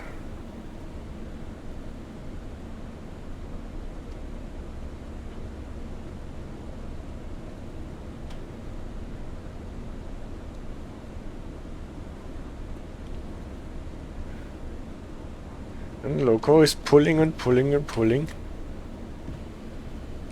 But the train does not want to move. No. This is why I dipped. Because I dipped the handle into emergency, and it even takes longer for the cars to release. Listen to that.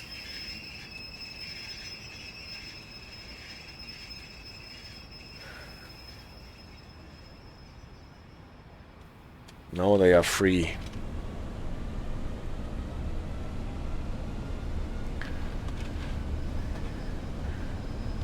So easy does it with this brake system here. Look, there's a different croco. No. Well, we were actually going. There it is. Waiting here. With those cars that you get new in the DLCs and new versions of the S cars and the Falns.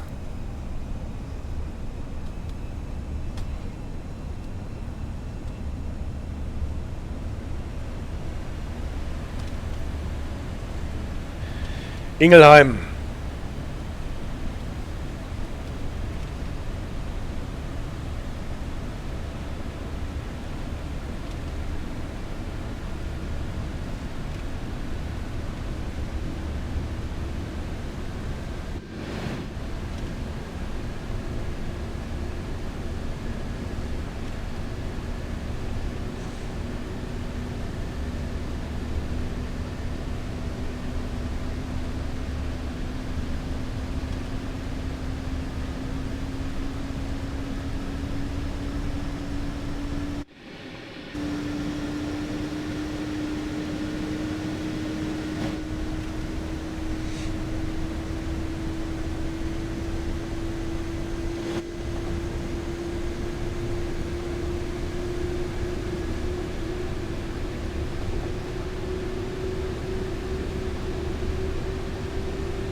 Oh no, a VR2 signal.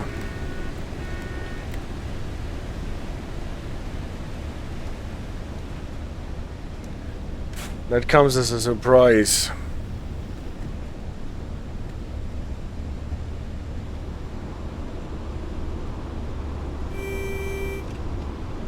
That comes as a Sifa.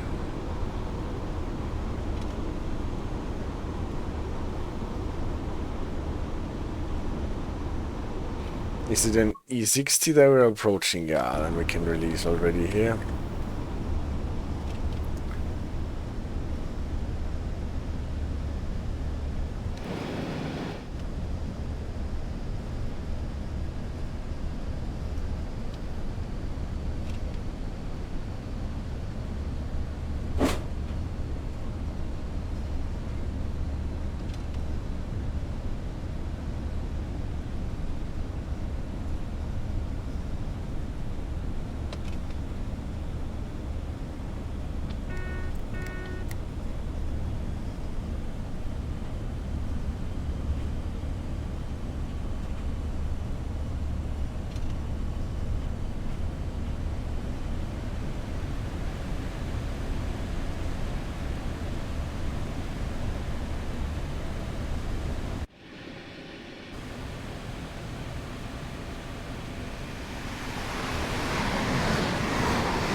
You hardly need to brake. Yes, look.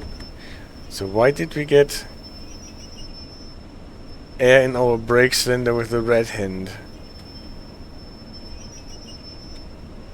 Where did this come from? I did not touch the air brakes, I promise.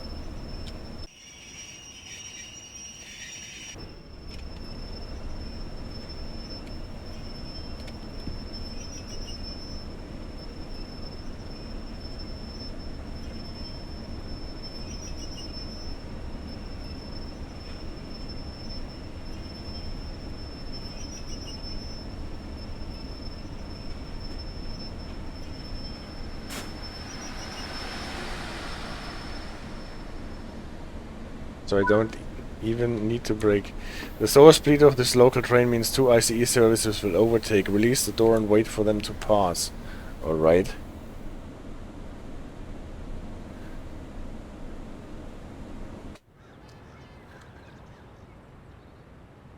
That probably means that we can get back like 10 minutes of our lost time.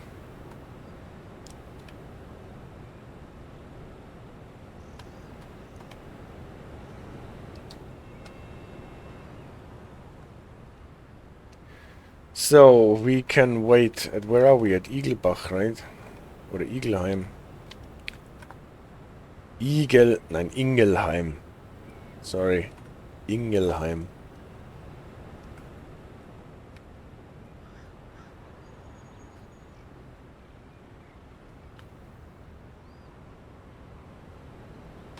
Lock the doors, it says.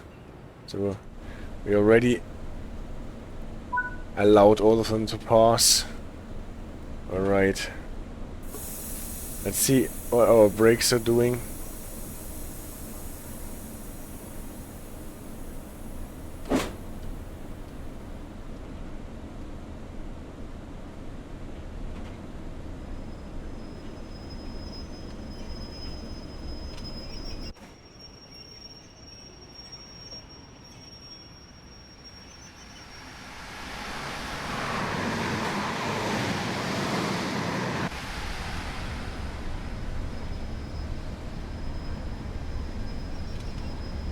They're starting against the red signal, as it seems. This is definitely a VR0 repeater. So we can probably only shunt to the red signal.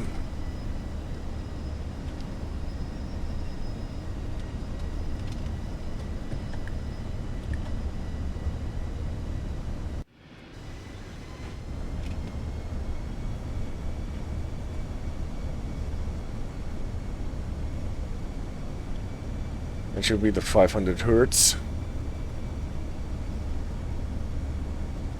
Signal is red, as we can see.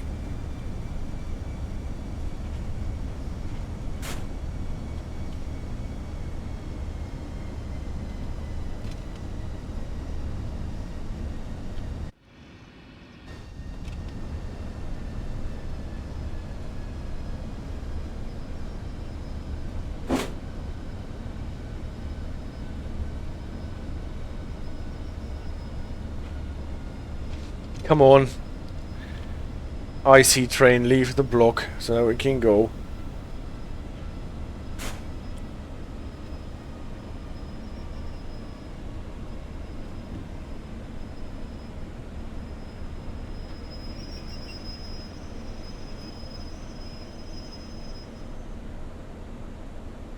Touchdown.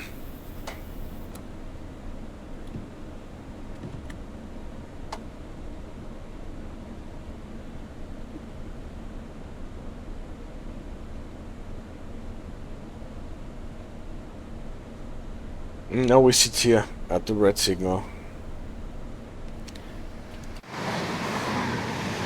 Another train that wants to go before.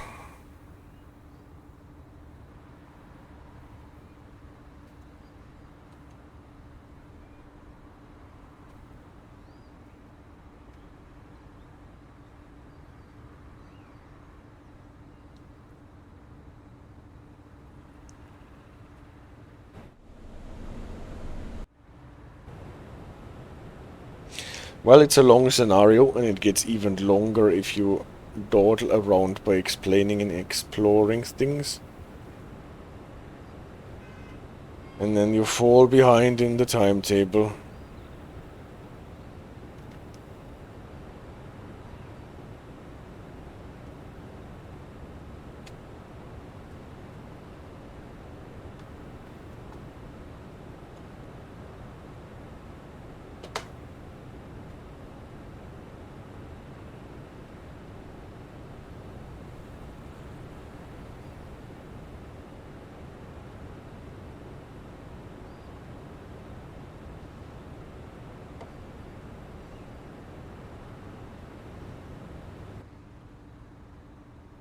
Oh no, there's another train on the right track that has precedence.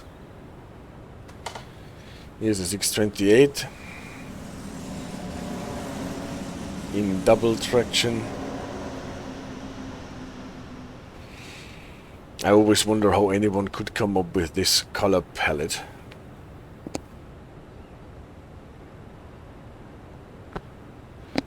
But CD Radar would say is the 90s, man, or it's the 80s in this context. Now even the freight train with the Croco has right of way in front of us. Now they are punishing us hard.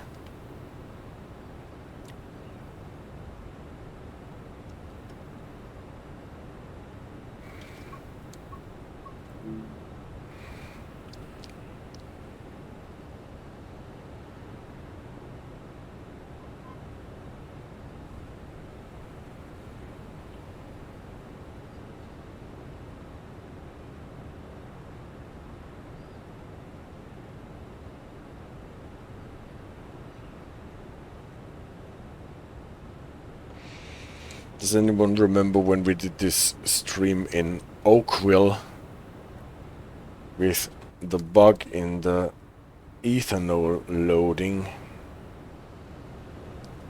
And I spent more than 4 hours in this scenario. So you guys can prepare.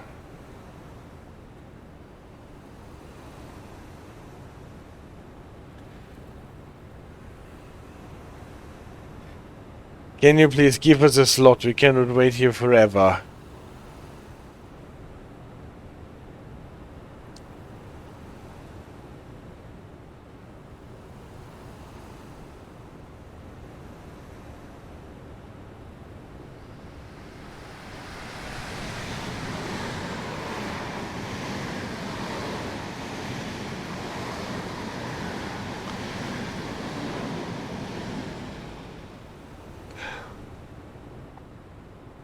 And now, will we get the slot? The bets are on.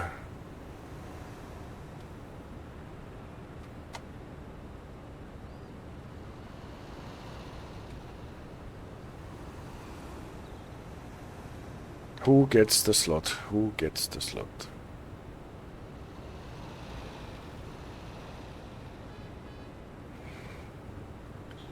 No one, as it seems.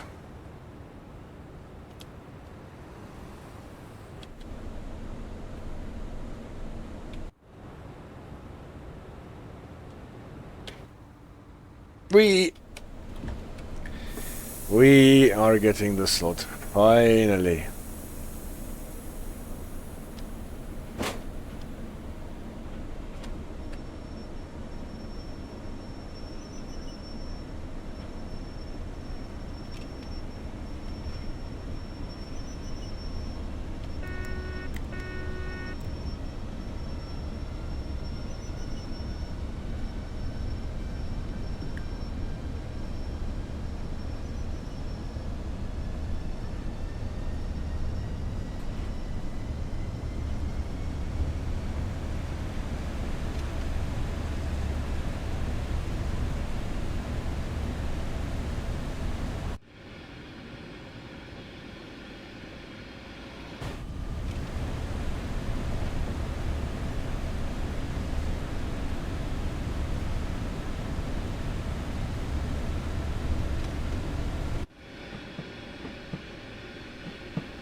now we can pump up with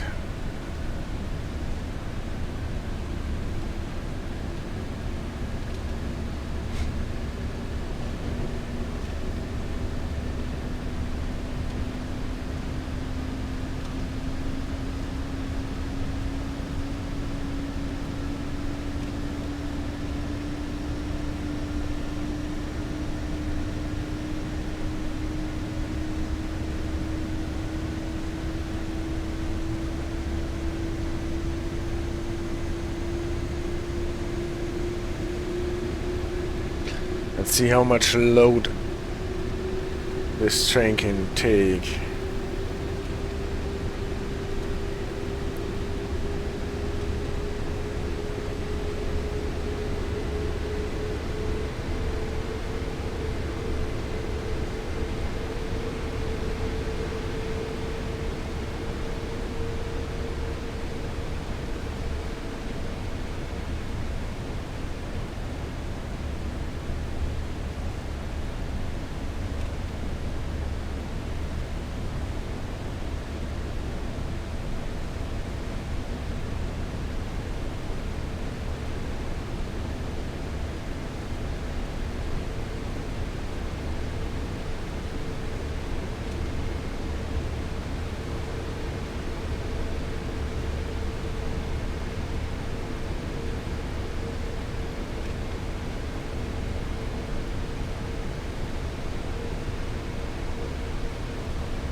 At least I don't have to go in a siding or in a loop.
So, and again, they are not releasing.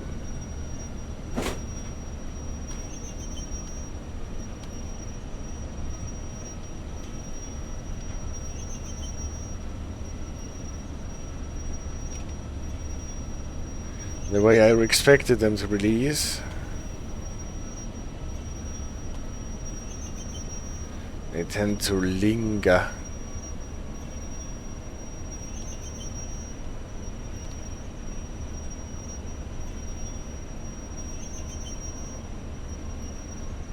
Just pulling the train against the brakes.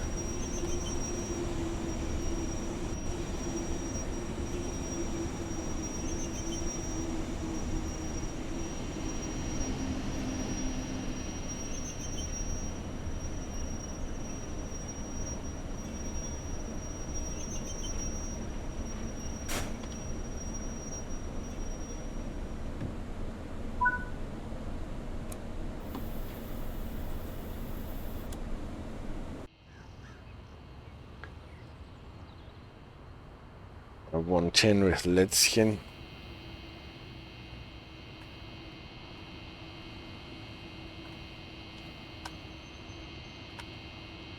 One of the driverless variety.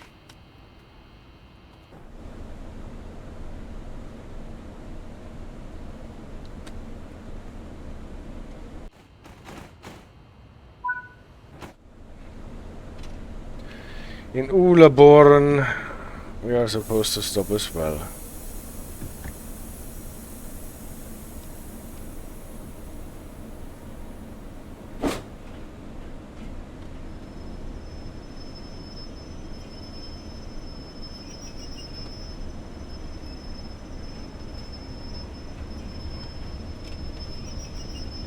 So without overcharging the brake pipe, it's really hard to get the brakes released. But if you overcharge it too much, then you will cripple your brake system completely.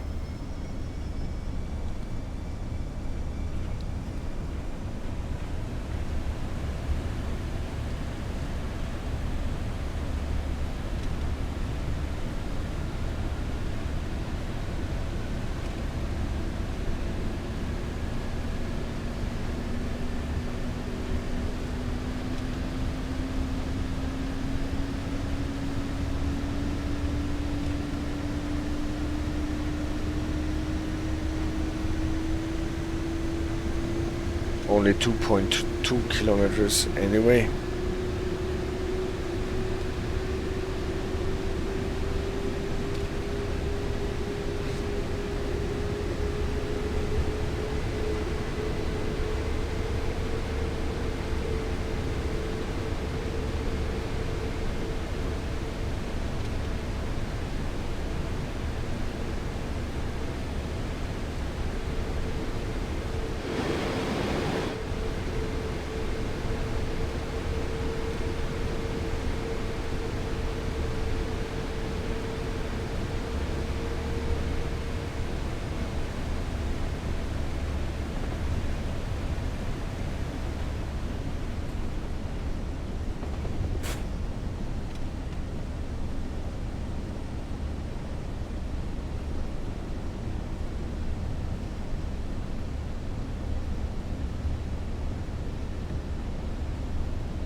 Another way to try to stop.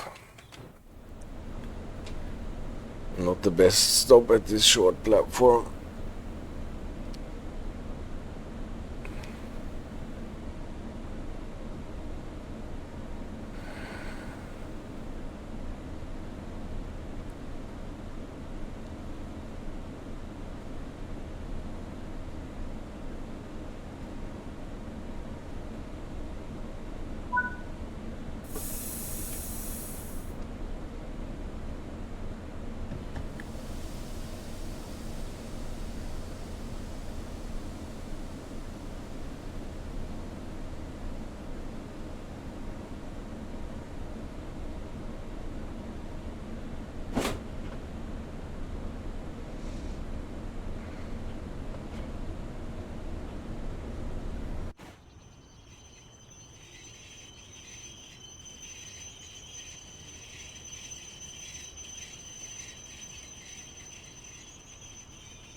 I wonder if this is actually as it is supposed to be, that those brakes are releasing so bad, but maybe it's my own fault because I overcharged my brake pipe so much and it is constantly lingering at almost 6 bar.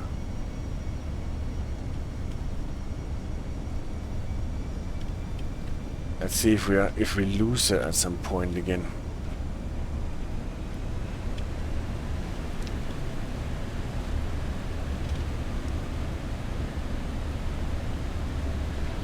Budenheim. We're still not at Mainz.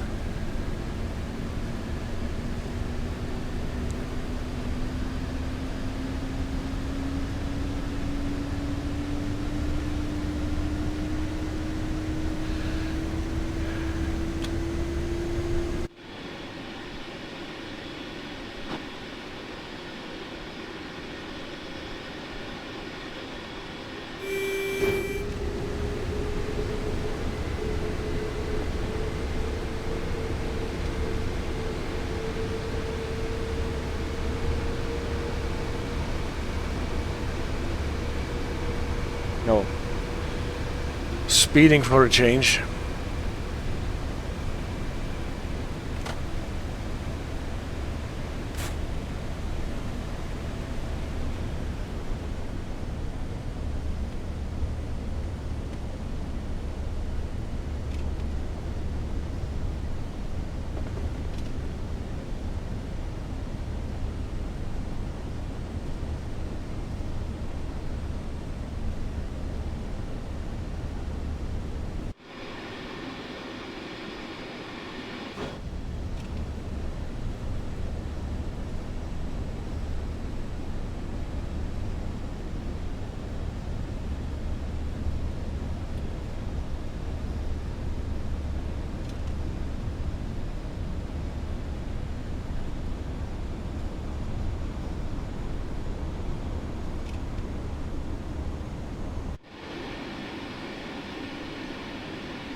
At least this platform here is long enough at Budenheim.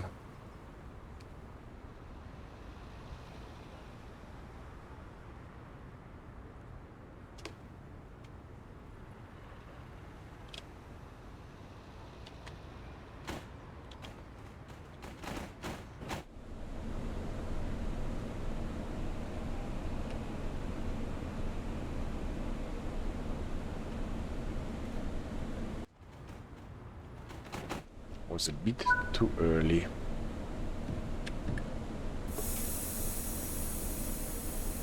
At any rate, my brake pipe is almost back at its 5 bars.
Unfortunately, we don't have an Angleicher for the brakes.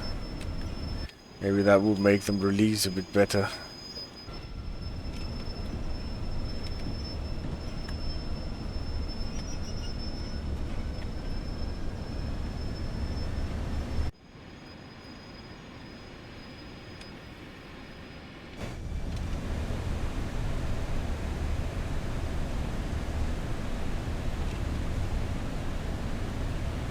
Alright, next up it's Mainz-Mombach. That is the second but last stop, or the last intermediate stop before we get to Mainz main station.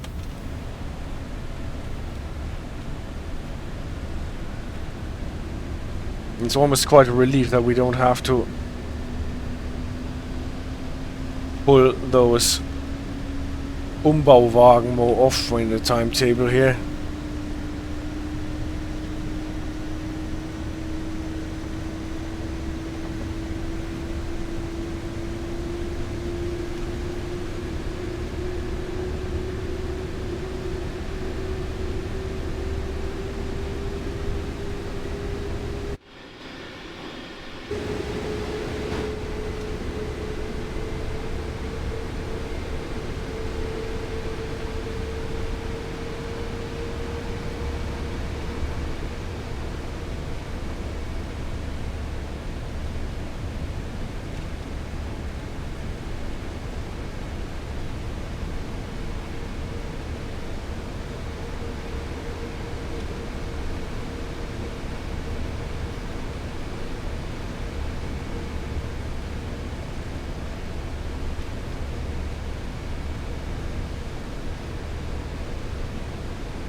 Mainz-Mombach.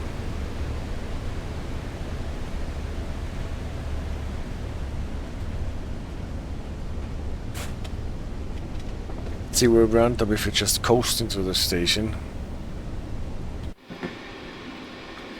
Now we cannot hear any brakes. And still the train is losing speed quite fast. Can you see that? Even if there is no real gradient.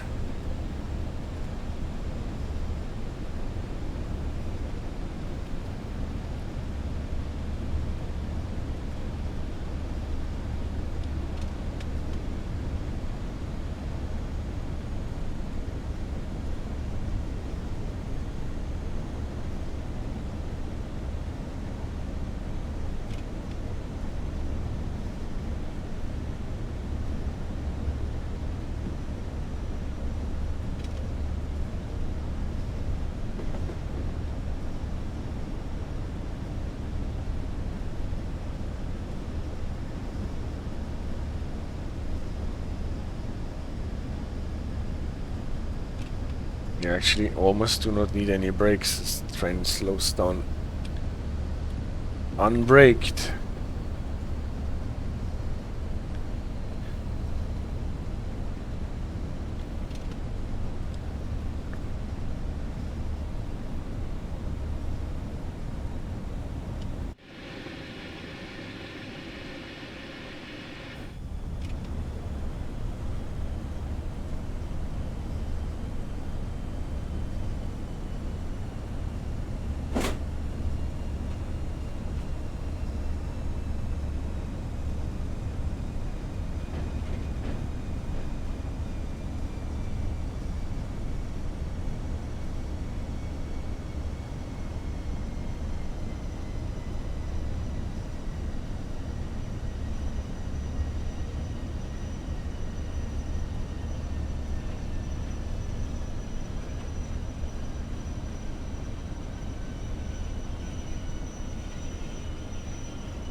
So come on. My crocodile get us to Mainz.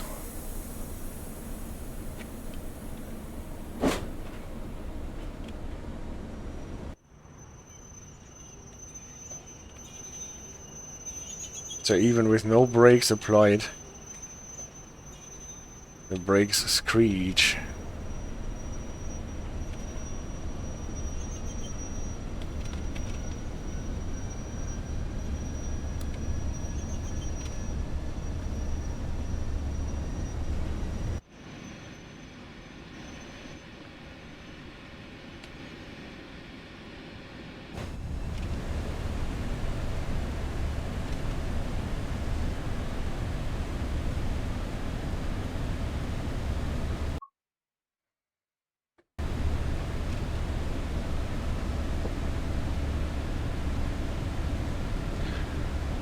Until we get into Mainz main station, we can go back to our 90.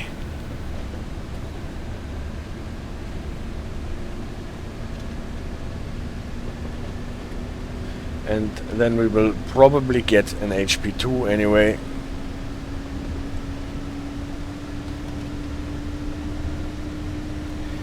No, I'm not there yet, CD Radar, I'm sorry.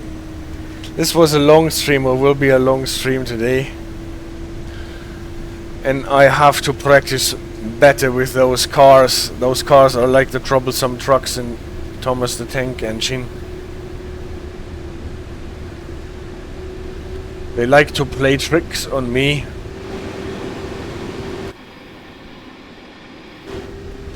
As they rumble about and giggle in their silly way.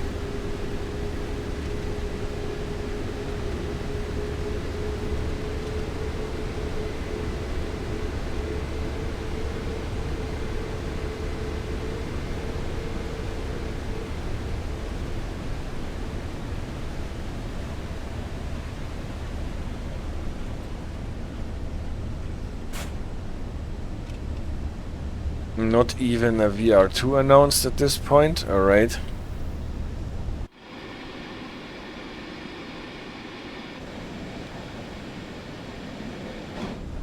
But doesn't matter.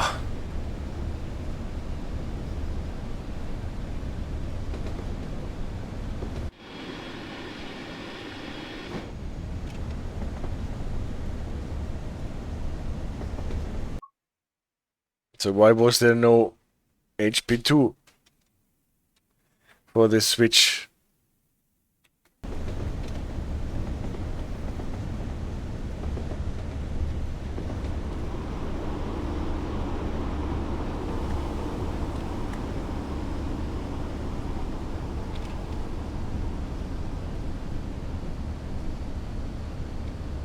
They give us an HP1 and then send us across the 40 switch. Guys.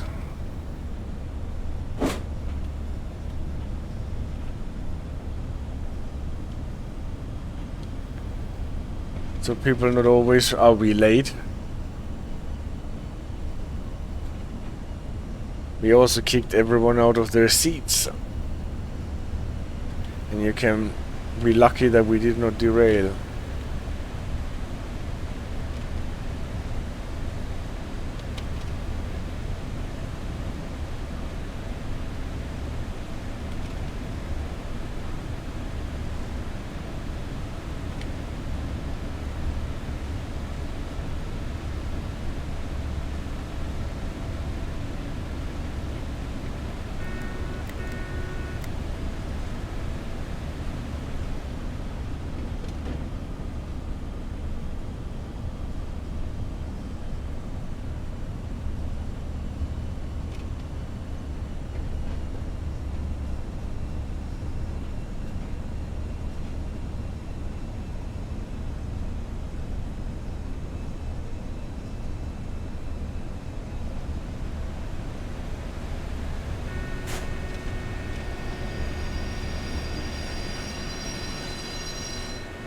And what gave us the Zwangsbremsung here?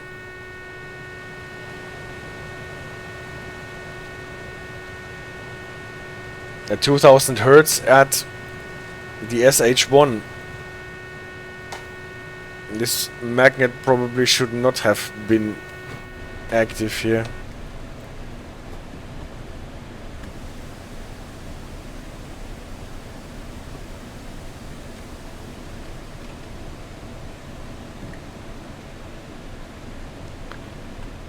Well, well, well.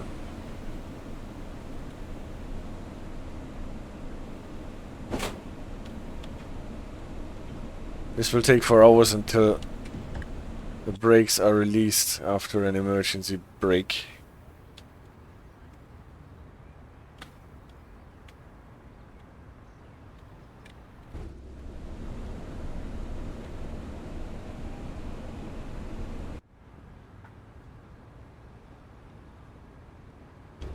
Still not moving, even though we are applying a lot of power on our motors.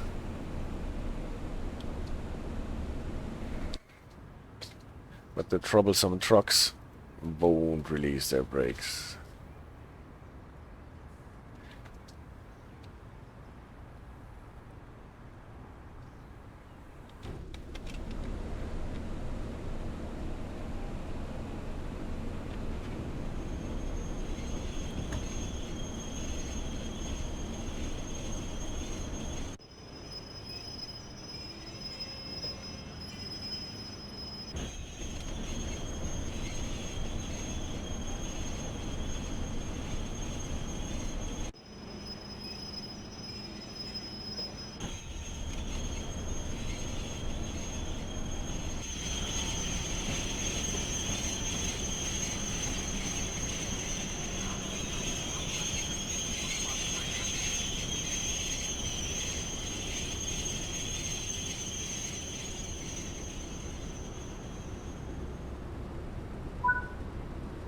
Okay, they are even set to P for the timing.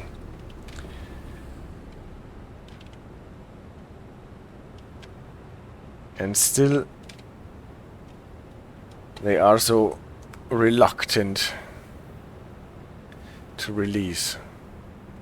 This is obviously not what is the idea of stopping a train at a platform.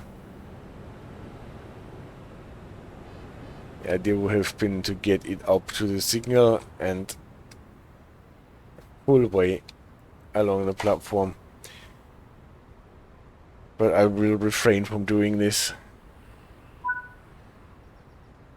Mainz at last, yeah, that is well said. It's time to see how you have done. Not really well, I'm afraid. But this is the thing with explaining and looking and exploring. It was enough for a platinum medal, and we can live with it, even though we did not stop at some point and made a lot of mess. Anyway, thanks guys, whoever stayed with me, for bearing with me. Long live the modern technologies. Billy approves the sea radar. Woo, the modern technologies. Well, there was the brakes on these Umbauwägen are a pain in the behind. Maybe I'm not handling them correctly, but they are really as troublesome. Sorry, how do you say third rail, like for powering train in German? How do we say for that? Sometimes like Stromschiene or something like this. See, I don't know how it is called, because except for subways it is really rarely used. Alright, guys, yeah, I was already doing my conclusion. That was our unboxing stream for the Baureihe 194-E94 by TSG. Was very happy that we had Ruff, who wrote the manual. That is out and there for download on the stream earlier. He gave us some insight in all the things that are implemented on the locomotive. I still think this is the way that I want to see the locomotives in the game. Whether the brake setup of those Umbauwagen is exactly as it should be, I'm not entirely sure. But well, then you have to get used to this braking with this braking system better than I was, obviously, with my first try here. A good DLC, in my opinion. Very good DLC. Thank you, TSG, for that. City Radar, have a good night. And everybody else as well. We'll probably meet on Sunday night. No idea what we will be doing, but I will probably come up with something. Bye-bye.